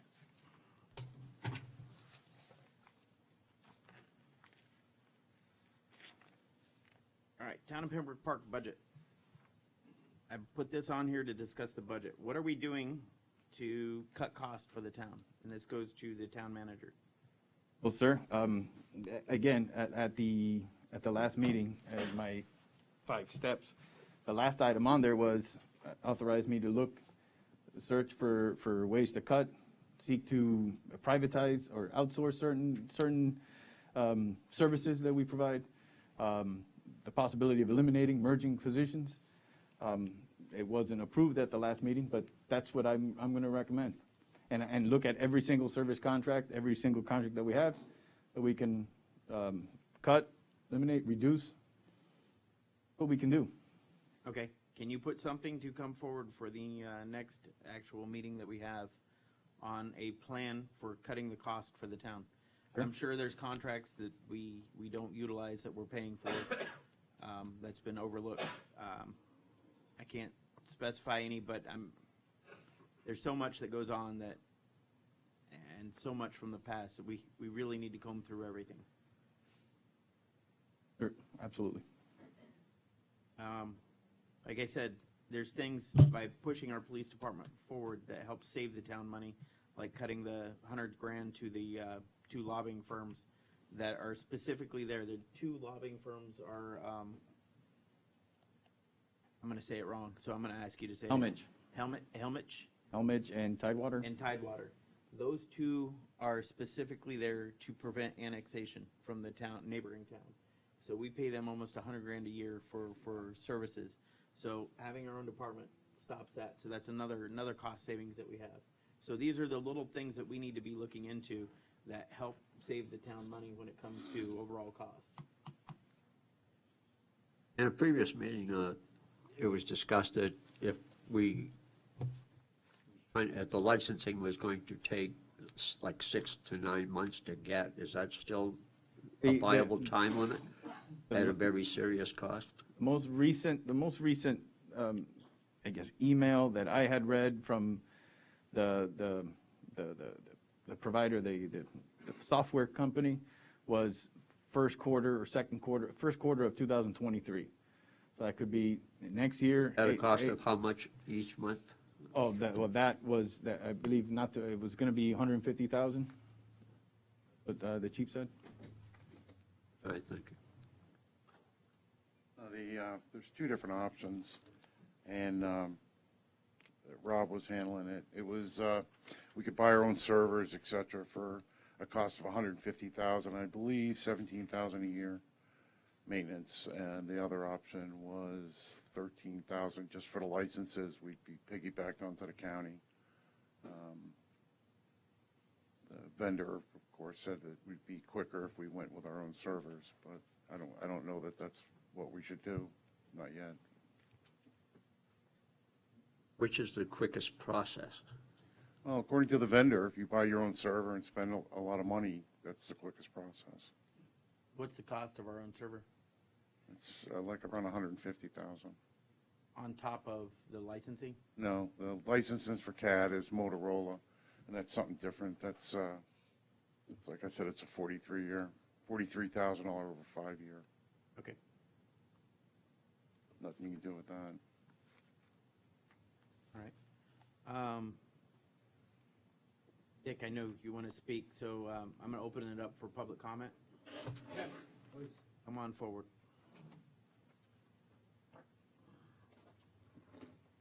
I hear a lot of discussions about dollars, which are very important, right? But what you have to realize, we have residents in the town, we have real people that you have a responsibility for to protect them. 17 break-ins in Park Lake Estates. I don't know what the other parks had, but we had 17.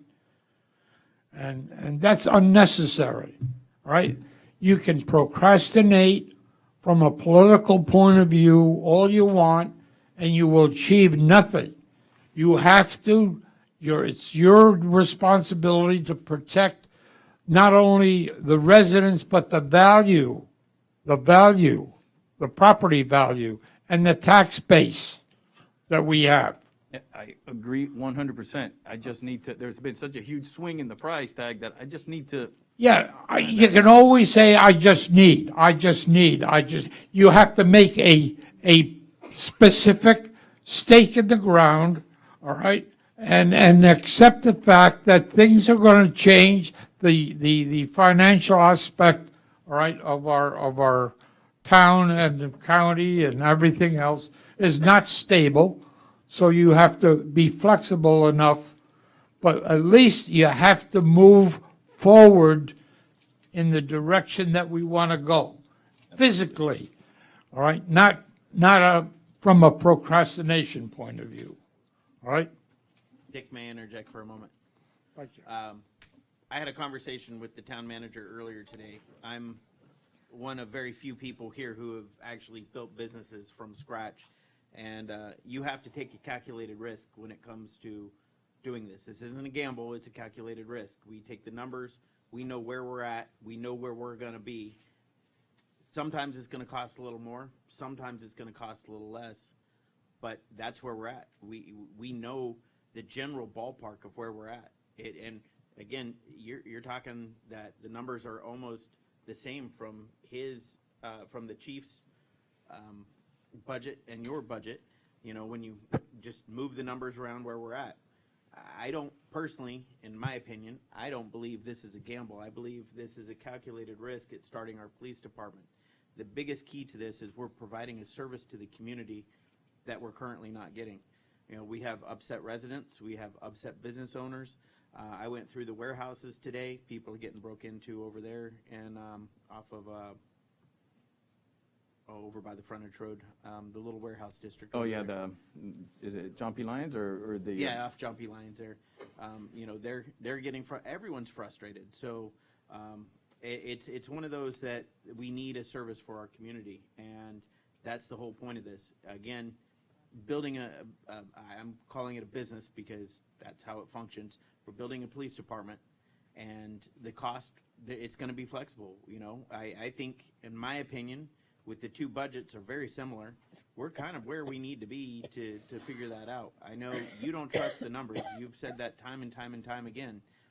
Just because of the trend.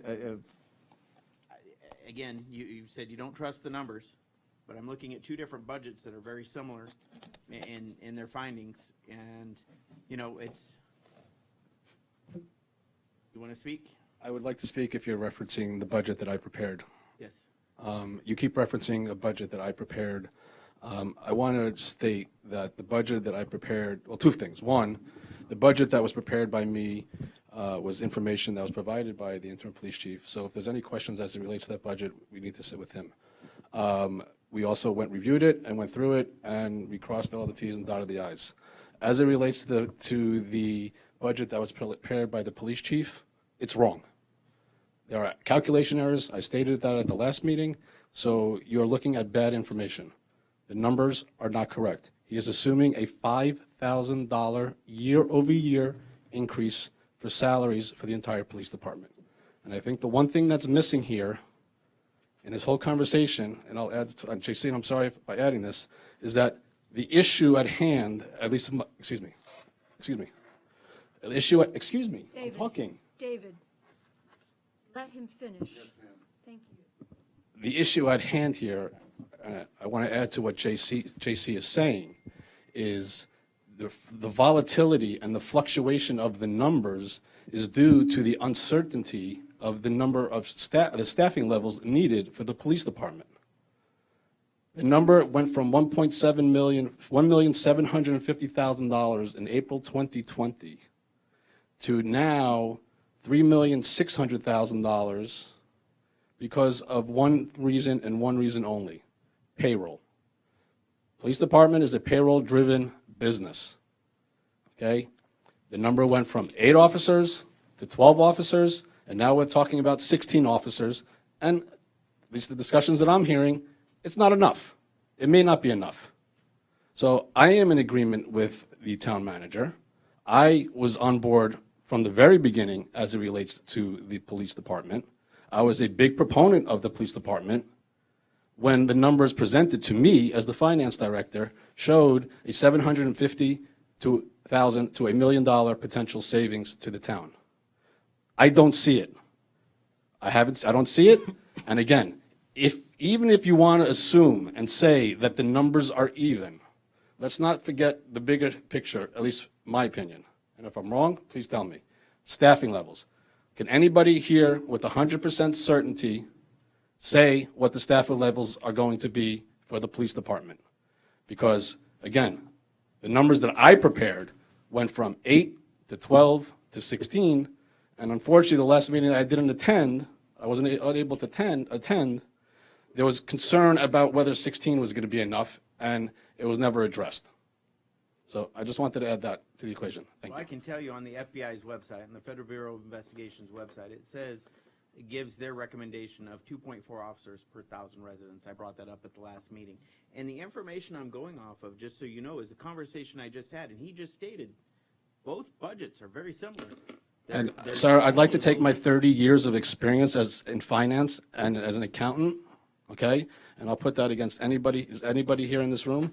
I think that my work, again, look at the numbers. A $5,000 year-over-year increase for a 16 officers. Okay, if you can justify that, then I'll shut my mouth. Okay, well, let's hear from the police chief.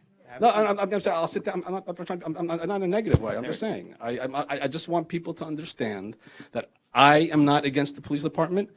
I'm supporting JC in what he's saying as well. Okay. We are trying to do what we feel. At least I'm trying to do what I feel is in the best interest of the town. Okay, well, he just stated that both budgets are very similar. That was straight from. When you add them up at the bottom, I don't. Okay, so I understand that. So I am correcting the town manager. I'm sorry, sir. You are incorrect. If you look at it. Okay, so you look at it, the numbers look the same. Okay, I can make numbers look the same also, but I'm telling you, the numbers provided by the police chief are wrong. Okay. Okay. They're wrong. We'll see when this is done. So, All right, thank you, Harry. Chief Howard, can you? Yeah, can I go back? Yes, you can. Okay. You know, I didn't tell Harry I was doing my own budget. I just did it. You know, I wasn't trying to intimidate anybody. I just had to see for myself. And, you know, I'm not a budget guy. You know, Harry's, you know, he's got me there. But I did my own budget. And as you aptly pointed out, the numbers are pretty similar. And the reason he keeps talking about this 5% or whatever he said is because not everybody gets a raise every year. Okay, the step program is for the officers. It's a 10-year program.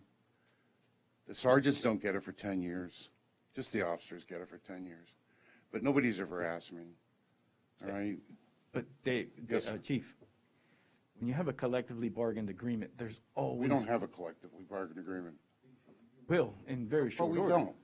So you want to do the what ifs? We can do the what ifs all day long. I'm pretty good at it myself. You met with the unions and they said they're coming. I'm a member of the union. Yeah, but so as part of preparing for a budget, you got to so worst case. You got to think a little bit ahead. What I proposed in my 5-year projected budget is what every police department in Florida does. No, that's not true because it's 3%. It's usually like anywhere between 2 to 3%. I don't per understand. Officer. I got 30 years experience doing this. But the budget, I have 30 years and experience. I've been doing budgets. Okay, well, we're not talking about, that's not what we're talking about. You're telling me how the union does, you know? Well, the good news is we're getting a consultant who's going to help us clear all of this up. Yep, and that's then correct. we don't have to stand here and talk about it and debate it because we don't have the answers. No, okay. Okay. You don't want to hear the answers. Think you'd like to speak again? Yeah. All right. You know, that's a typical example of what I was saying before, all right? You know, things are relatively the same, all right? But the unknown is everybody's getting tied up into what ifs and the unknown of where we might end up. And what's going to happen is the people and then the residents in the town of Pembroke Park are going to suffer as a result of the delay that is imminent in approving and getting the police department operational.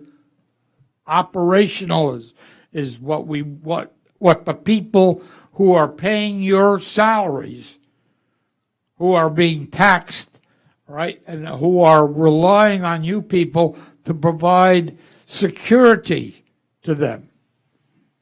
And you're not doing it. You're vacillating.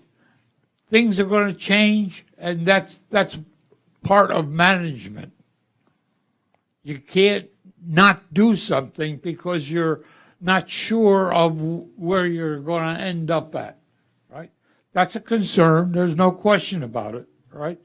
But you have to weigh the risks versus the reward. The reward is that we have a town that is interested in the security of their residents. Thank you. The one thing I'm not hearing here is that we have a contract with the BSO, and it seems like maybe we need to look into that situation, why we're not getting full service from them. I think it warrants some a real deep look. I already have, I sent an email, I'm going to be meeting with them as well, first to discuss the rest of the fiscal year and also to discuss these items as well. Okay, thank you.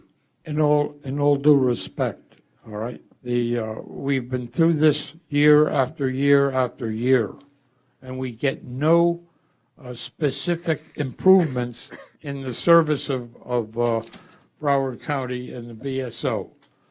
And I can tell you personally, from a Park Lake Estates point of view, the increase in break-ins has lately in the last couple of years has continued to go up. It's going to continue to grow in the future, all right? And it's time to do something tangibly that we can control. We can't control Broward County BSO.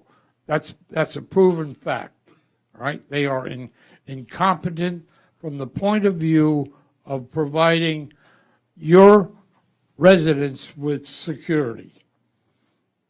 They have proved that they can't do that. So it's up to you to determine how you're going to do that. And the proposal on the table right now is a good proposal. And from a taxation point of view, Park Lake Estates is one of the biggest contributors to your tax base. All right, and having break-ins and lack of police presence is just unacceptable. Okay, so just to go off of what Dick just brought forward again, historically, the town went with BSO contract. We were the first initial contract with BSO back in 1980. It was in 1995 when the town brought forward to separate from BSO. It brought it again multiple years, I believe 95, 97, 2000, 2003, 2005. There were so many times it's been brought forward, but there's never been any follow-through. That happened a lot with this town. Many things are brought forward and no follow-through. And that put the town in the condition in which it's in. This is the farthest forward, most progress this town's ever made on their own police department since 1980. So, again, I think we need to wait for the consultant, get the consultant's report just to finalize the numbers. But we also need to proceed with what we're going to do, because last discussion with BSO, we have them till the end of the fiscal year. Is that correct? Well, that's what I'm going to be negotiating with them. That was offered by Sheriff Tony and publicly in the paper. And they've agreed by email to amend their contract with us until the end of the, end of fiscal year. Correct. Okay, but understand, when we proceed, if the consultant comes forward with the numbers and say it's a month, it's 2 months, it's 3 months, we still have a timeline to get the RMS and the CAD going and to hire officers. So those are the Let's three not, things that we need. let's not negotiate in public. No, I'm just saying that's where we're at. I'm not negotiating anything. I'm just saying the fact that after this consultant comes forward with whatever we have, we still have 3 items. We still have to purchase that, so we're still going to have a timeline that it's going to take to get the RMS, the CAD up and going. Just so you know, the RMS is the radios, the CAD's the communication system. The county controls those items, so we have to purchase the licensing, and it has to be connected through the county. So there's a time for that to happen. So waiting on the consultant still delays the process. So just wanted to get that on the table. So. What are you saying? We should go forward with the purchases for the CAD? Well, here's the thing. We had Evaluate items. consultant? We had items that we approved for the police department that the purchasing. Somehow, I don't know the process because I don't purchase things for the town. AC, are those things on hold also? Anything we approve prior? Right now, if it hasn't been processed, I had put it on hold right now until we get the full picture. Because if the consultant comes in and says, well, you're gonna need this equipment, Yeah, at the last meeting, it was agreed. Because that's a good point where, let's say the consultant come in and everything's fine, ready to go, finalized. Now we're 6 months behind or whatever time frame it was. So maybe we should go forward with whatever we priorly approved. If that's what the commission's desire is, I will absolutely do it. Well, But I'm concerned. Oh, go ahead. it's very scattershot. This was a discussion item. I'm not sure, I get your concern, I'm just not sure how we would do that now, how we would approve something. We don't even know what we would be. We had them on the agenda. These were some items that were Oh, there were already approved. specific agenda items? We had a list of items for the last meeting on the agenda that we postponed. I'll tell you, well, no, those were never voted on. Those would have to Right. come back. Those would have to come back. Those have to come back. That was the RMS and the CAD and. Yeah, those would have to come back. Correct. And the purchasing of 3 vehicles from Jupiter, I believe. Yeah, Those I mean, were I'm voted just on. concerned that we don't have the details in this meeting to be able to proceed with those items. No, we don't. We don't have those details. No, those have to come back. I'm Okay. saying. All right.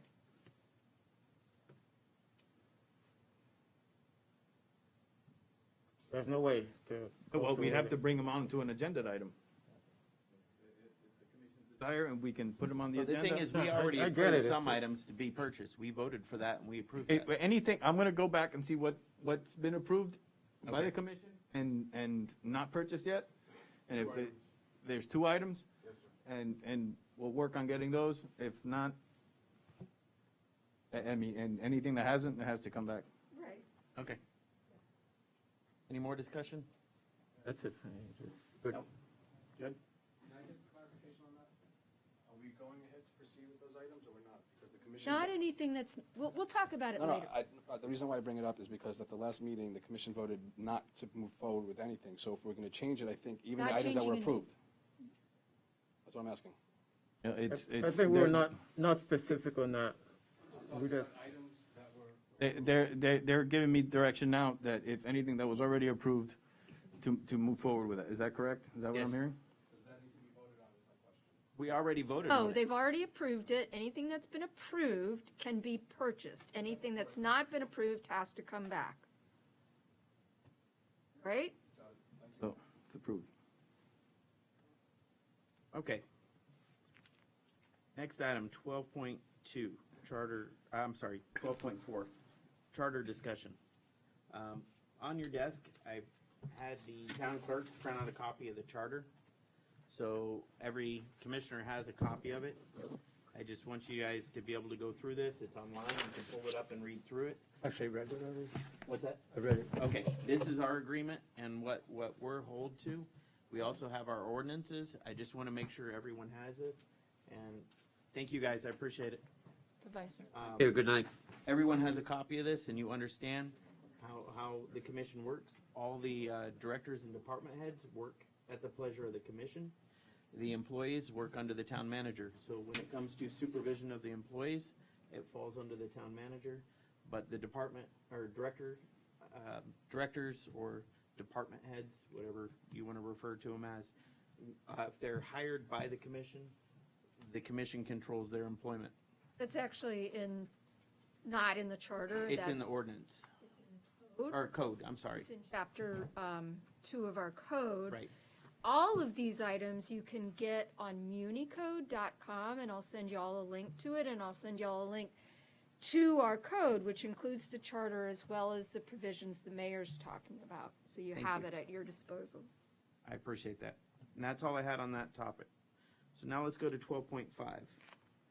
12.5 was previous 11.4, town staffing, town manager Jimenez, HR consultant Menengazo. As I distributed to you yesterday individually, I mentioned at the last meeting, this is the part I don't like doing this, especially in public. Before we continue, let me ask something. Do we have a copy of the HR report Yeah. regarding the letter pertaining to Mrs. White? That was attached because that was part of this. That, Okay, the, let me put you on speaker. that I was have Yolanda on speaker. in the memo, Hello? Can you attached hear? to my memo. Yes. Is the letter from Mrs. White. I get that, but I'm asking, is there a report from the HR department on an investigation that was completed along with that? Ask her. Yolanda, did you hear the question? No, can you repeat it? Mayor, can you repeat it, please?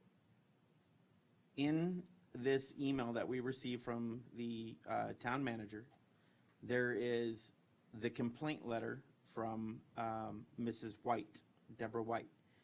Is there a copy of the completed investigation that goes along with this complaint letter? No, the written report is not completed yet Okay, for so- the specific Deborah White complaint. All right, so what I'm looking at here is something that's not completed then, is if we don't have a final investigation of the Deborah White complaint, and I'm reading this here, this isn't a completed investigation yet. The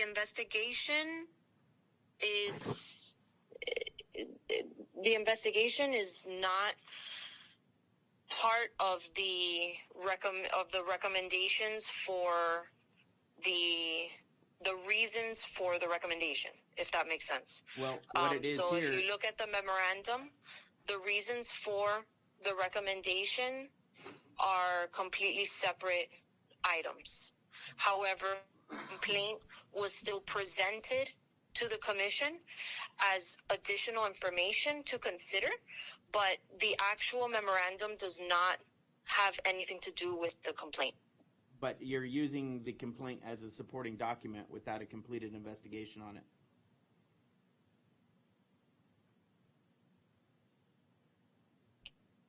All I can say is that there's sufficient information presented for the commission to consider the recommendation of the manager My recommendation is. without the complaint. My recommendation is my recommendation, and it stands. Okay, but I'm just saying that you're trying to use a complaint that doesn't even have a completed investigation as a supporting document for the memorandum. You can take it out if you want to, because everything that I wrote in my. But I can't, because that's the way they were Well, tied together. I think what HR is trying to say is that the complaint, she's going to let the complaint stand on its own without the investigation. Well, see, I have issues with that because I question that individual's integrity. And once I question that individual's integrity. Okay, Okay. let's not discuss people's integrity and complaints, and you've got the documents. Okay, I do not want to go any further with that. all right. Well, I don't have faith in the complaint that was submitted. How's that? Well, And there's no report to go along with it. And that's being used as an add-on to this memo. You get what I'm saying? You're trying to use it as a supporting document without any final investigation completed with that. which again, nothing on the memorandum listed for the reasons for the recommendation have anything to do with the complaint. Okay. The complaint is additional consideration for the commission, but it's nothing to do with the formal items that are listed on the memorandum as to the reasons for the actual recommendation. But it's being attached as a supporting document, so I can't say it's not when it's sitting there attached to it. My memo lists several other incidents that what's for consideration. JC, would your recommendation still be the same? Yes, it would. Without the attached Yes, it would. complaint? Yes, it would.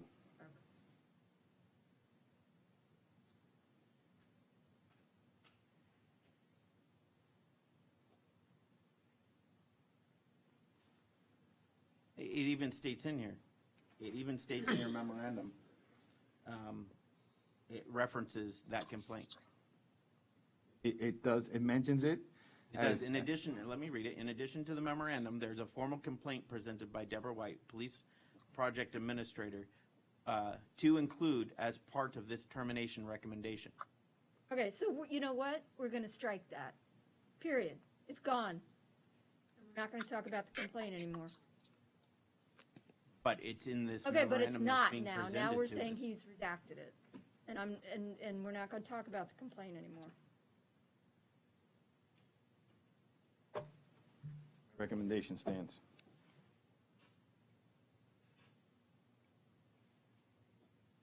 Okay, I'll entertain a motion.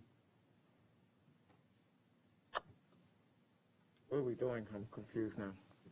To accept my recommendation. The discussion item or voting item? It was under voting, then it got. I had to move it down to discussion for, it's still under voting. Yeah, you I just had to move it to make it to the end of the meeting.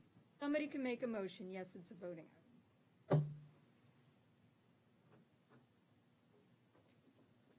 I'll make a motion to have the town manager's recommendation approved. Is there a second? Second. Discussion.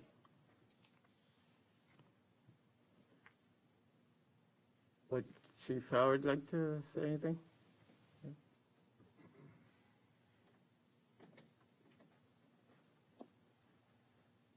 I would, thank you.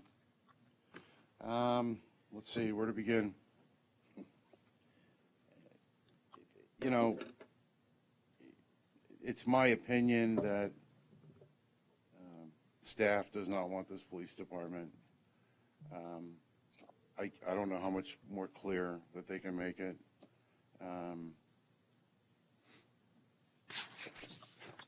You know, my first week here, I was in the hallway, and one of the directors got into a cage match with another employee. I mean, it was a. All right, you know no, what? please. Please, this let's. is my No, time. no. I didn't mention any names. I am not going to stand here I didn't and let mention any this names. happen. You need to talk about you and not anybody else. I am Do you talking about me. understand? I Do am you talking understand? about me. Thank you. Anyways, I was standing next to the HR director, and she asked me if I had my gun on. That's how violent this was. And, you know, appropriately, an employee got terminated, one didn't. All right, No, David. please, I'm not done. David, And a few you know months what? later, no, I if walk you're gonna into a stand room. here and Well, not. have you and- read that? Yes, I Okay. have read everything, and what you're trying to do is deflect and talk about other employees, and I'm not going to stand for it. It's against the code of conduct, and it's not a good thing. So Okay. if you want to talk about your employment, please talk about your Okay. employment. Do not talk about other people in the city. Okay. And I was assigned a administrative assistant. A week later, I go into another committee meeting. I was approached by HR, finance, and a manager in the manager's office, and told, okay, we want to fire her. What do we got to do? What do you got for us? That is not true. Is this going to be a whole That is litany- so- okay, that is- stop, okay, stop, stop. stop it. Stop. I am going to read to you. Okay, we have a code of conduct. You are standing up here talking about your possible future employment. We're not talking about anybody else. And if you continue, we're going to cut the mics because it's not relevant. And you're violating the code of conduct. And I've already warned you twice. But I So do if believe you this can is- continue without discussing other employees and their performance and what's happening, please go ahead. Otherwise, please stop. Mayor, the main reason for my recommendation is dishonesty, and he's just adding to it. Actually, I was sitting in that meeting too. No, you weren't. I was. No, you weren't. Yeah, the mayor was. I was sitting in that No. meeting as well. I was. That was not said. I was sitting in that meeting. But that wasn't said. I will disagree with you on that one. So go ahead, continue, Chief. You know, another meeting, I was criminally assaulted. Okay, criminally assaulted. Not a code violation. It was a criminal assault. My point is, there's a double standard here, obviously. All right. You know, whatever. The manager alludes in his letter that I made mistakes on a grant. He got me. I did. I made mistakes on a grant. However, I got a grant. Does that count for anything? This is the first grant this town's gotten in over 3 years. You know, I got a grant. I've been here 1 year. I've given out a civilian award and 2 certificates of appreciation. I was going through the employee handbook because apparently that's what we do here. It's all discipline. There's nothing in here about awards. The police department has a 9-page award program. You know, I mean, it's, I get it. For a year now, it's been the money. Well, you know, it's not cheap to run a police department, and you know, the numbers are the numbers. I got them as close as I can get them. I think Harry's numbers are really close. Those are the knowns. We're basing it on unknowns, and we just need to pull forward and keep going. You know, I mean, you want to get a consultant, that's up to you. I mean, it doesn't bother me. I welcome another opinion. I have a lot of respect for that group that he's looking to hire. But I mean, you know, the crime rate in Pembroke Park is. I'm just going to cut you short. Yeah, Let's go ahead. just get to the point. I just want to know, do you agree with the memorandum? No, no, not at all. I only cursory looked at it, but no, not at all. I'm not even, you know, there's obviously different rules, I guess, for different people. So that's just my opinion. All right, well, thank you. Any discussion? Ray? No, that was it for me. It just a lot of he say, she say. It's hard to. These decisions are not easy to make. And go ahead, call the roll, because I can't make a decision with I don't have any 100% questions. certainty. All right, roll call. Motion made by Clerk Commissioner Hodgkins, seconded by Vice Mayor DeVille. Can you read the motion? The motion is to accept the recommendation of the town manager to terminate the interim chief of police. Clerk Commissioner Hodgkins, Yes. Vice Mayor DeVille, No. Mayor Jacobs. No. Okay. Motion fails 2 to 1. All right. Next section, 13, town attorney comments. 14, town manager comments. I just wanted to mention, I emailed you guys, I emailed you, Mayor, and the commission. Due to the rise in the Omicron variant, I wanted to, effective Monday, close town hall to the public I'll work with the building department, see how we can arrange as far as for permits to come in. But I need to protect the staff, and it's just everywhere. It's all around us. I'd like to discuss this a little bit. I actually spoke with Miguel and Lucy about this because the building department is the only place that has the public coming in and out of. They tell me that they take all the necessary precautions with the building department. We have no other people coming in for anything else, I mean, that I know of. Everything is related to the building department. If I'm wrong, please correct me here. But the building department is the key, and we can't close the building department with amnesty going on, with all the permits that are outstanding. They have to have, they can't do everything digitally. It still has to have in-person stuff. That's fine. It's fine if the commission doesn't want to. That was just, And it's a recommendation because of the I got concern. I got it. Many of us have. I fully understand, the situation. But I've also spoke with Miguel, for the building department on what they need for the building department itself for people, and they need to keep the building department open. So seeing how that's the only point where we have people coming in and out of town, unless you guys have them coming upstairs for some reason, the rest of the staff is on the second floor. No, there's several meetings. I'll have meetings with residents upstairs, but I can, schedule those or do whatever I need to do to. Can you make those virtual? Maybe. Some, I understand. Not Some half, residents, yes, some no. That's fine. If we don't want to do it, that's okay. I just know that there's been a number of municipalities that have been doing the same, for the same reason, and I just wanted to bring it to your attention. I just was looking out for the I reached out to the governor's office for guidance to see what they've put out, and they haven't put out anything yet. And you probably won't see anything? I reached out to see about virtual meetings again, because the majority of commissioners are seniors, nothing has come back. I haven't even got a response yet. Won't be. So, You won't. Yeah, I'd be surprised if you see something. but I've made the effort and tried to do that, so. But that's up to the commission. What do you guys feel? Miguel, would you like to come forward?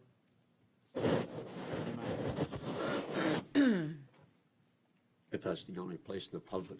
That's the only place we have public coming in and out. Mayor, Commissioners, Miguel Núñez, building official. I'm here to answer any questions you may have. When it comes to, what is it that people still have to come in for in the building department? They come for code violations still, and in addition to that, we have a large population of individuals that are not embrace our electronic version because they don't have the capability to do that.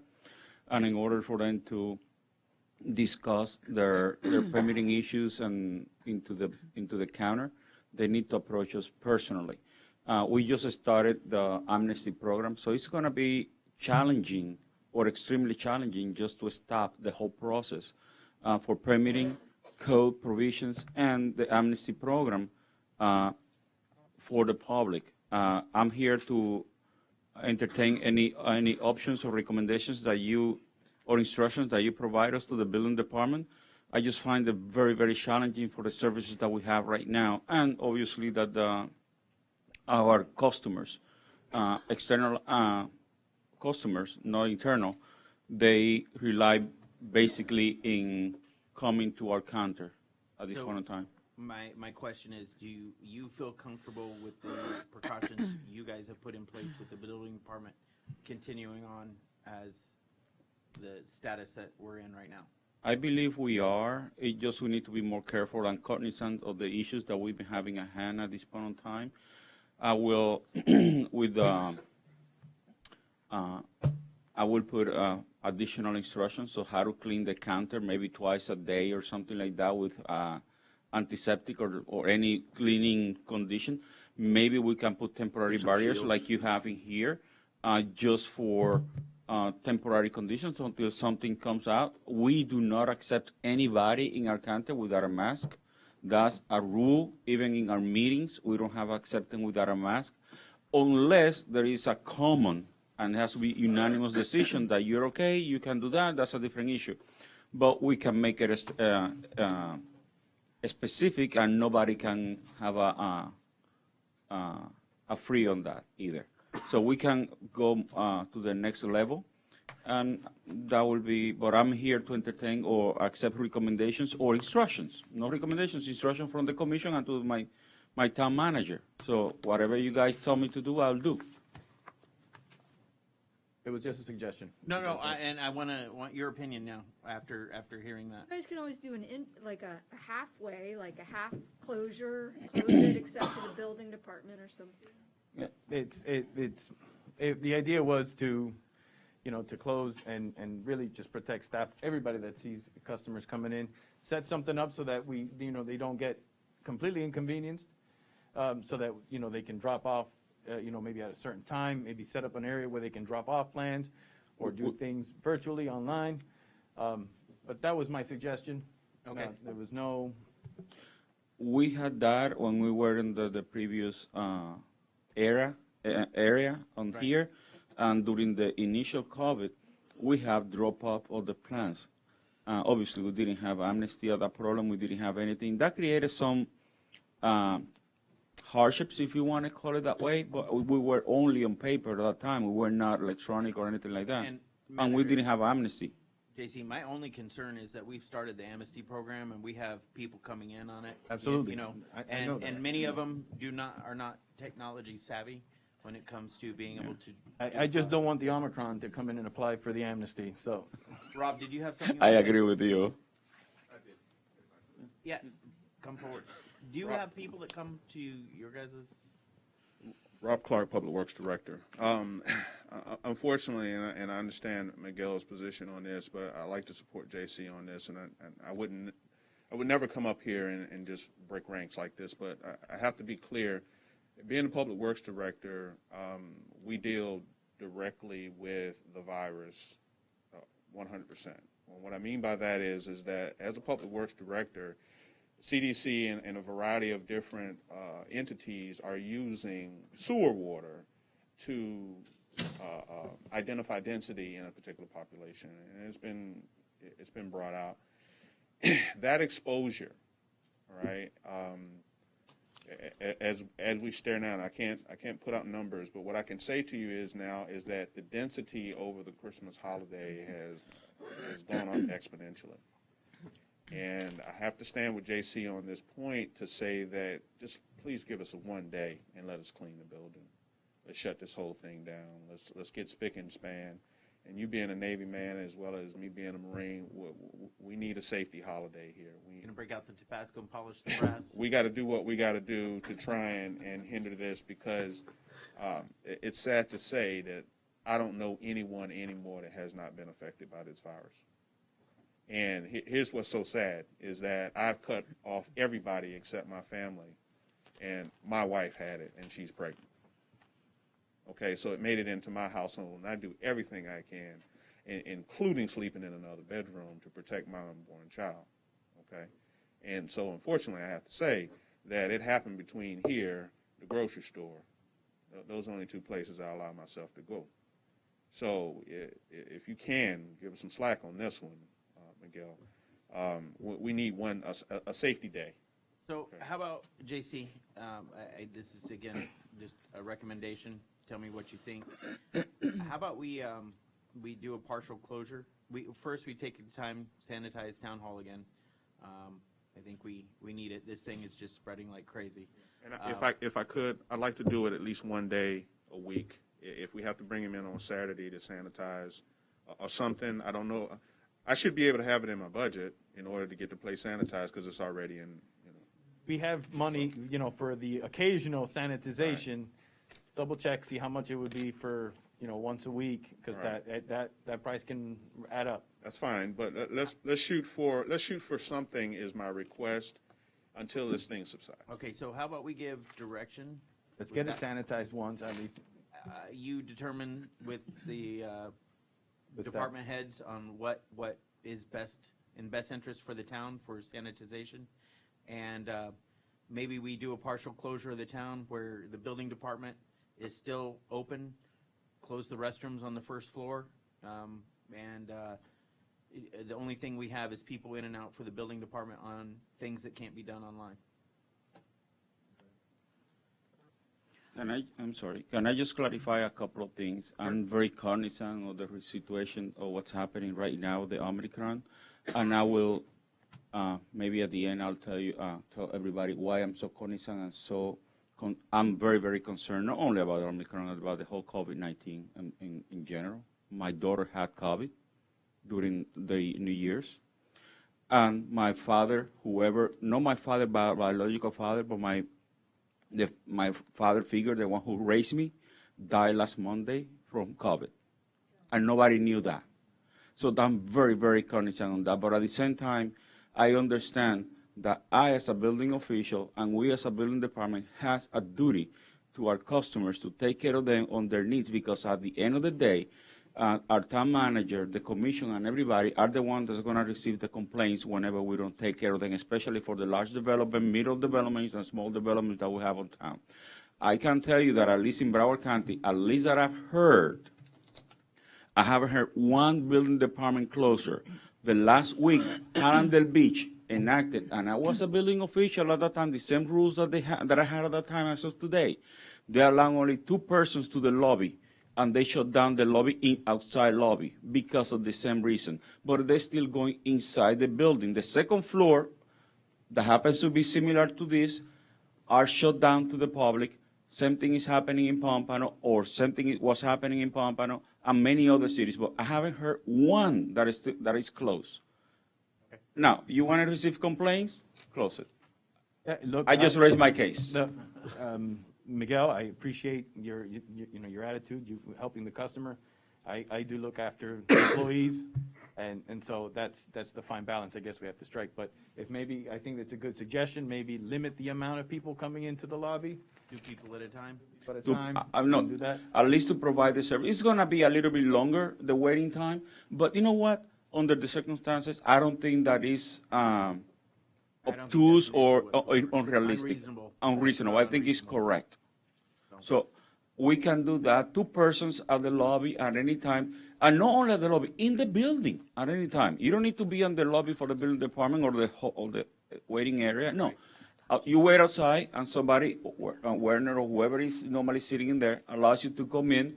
We don't touch anything, and we can clean twice a day our working areas and everything, and making sure, like I mentioned, I told you something very personal, and I never go personal in anything. But just to let you know, I know exactly what these things does. We're very sorry for your loss. Thank you. Yeah, I myself, my family, we all spent Christmas sick with it. My friend's 1-year-old spent a few days at Joe DiMaggio for it. This is a horrible, people that still think this is nothing, it's just a cold, have never really had this affect them. And I am a big supporter of getting the vaccine. I'm the big supporter of it. We brought the vaccine stations to the town. We've had testing here. I'm still trying to work with the health department on trying to get that back again.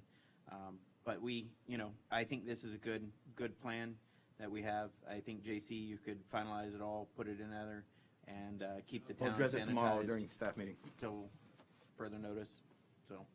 Do you know if there's any evidence of AC systems sucking in bacteria and throwing it all over the place? So there is a filter or a measure that can be calculated based on contaminants.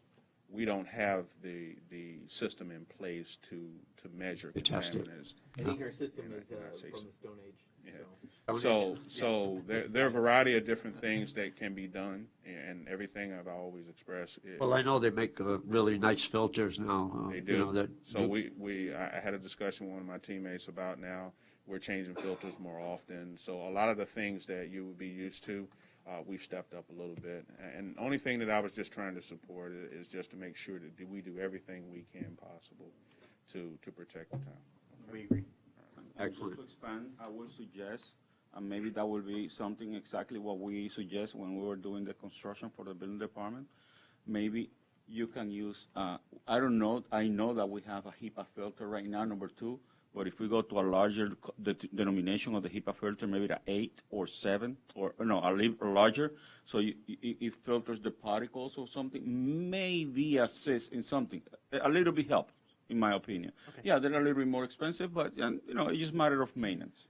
Is the commission okay with giving the town manager discretion Certainly, and direction to What I, take what I care of may do is just keep the, you know, we'll talk about keeping the lobby open for the building department, but as far as like maybe reception, moving them upstairs and just that, just being for to the building department. Okay. You figure it out, let us know. Figure it out. Okay. All right, any more discussion on that? Thank you. Any questions? No, I No, think we're thank good. you. Thank you for your time. And that's all I have, sir. Again, sorry for your loss. Commissioner comments? Clerk Commissioner, No, I don't have any, thank you. Vice Mayor, None. I have no more comments. Announcements. 16-1, Martin Luther King Day, Jr. Day is Monday, January 17th, 2022.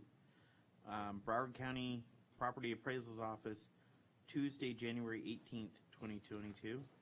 A special magistrate hearing will be Wednesday, January 19th, 2022. Workshop commission meeting will be Wednesday, January 26th, 2022. And Charter Review Committee will be Monday, January 31st, 2022.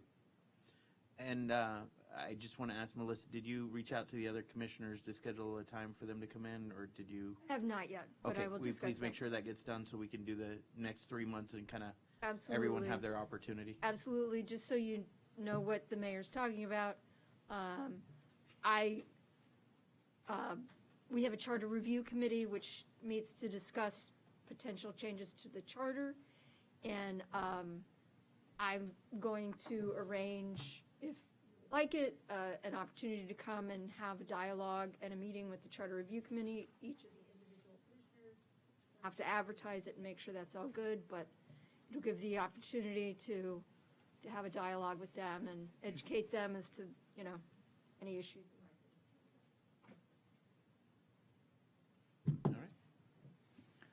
There's a possibility that the workshop that's scheduled for January 26th will not take place Okay. because of the change we just made. Just so you guys know, I'm leaving tomorrow morning, but I'm available by phone and virtual meetings if need be. So, Stay safe. yeah, we'll drive. So, all right, I'll entertain a motion to adjourn. Motion to adjourn. I second. Adjournment. You're not flying? Stay safe, Mayor. No, I'm driving in. Huh?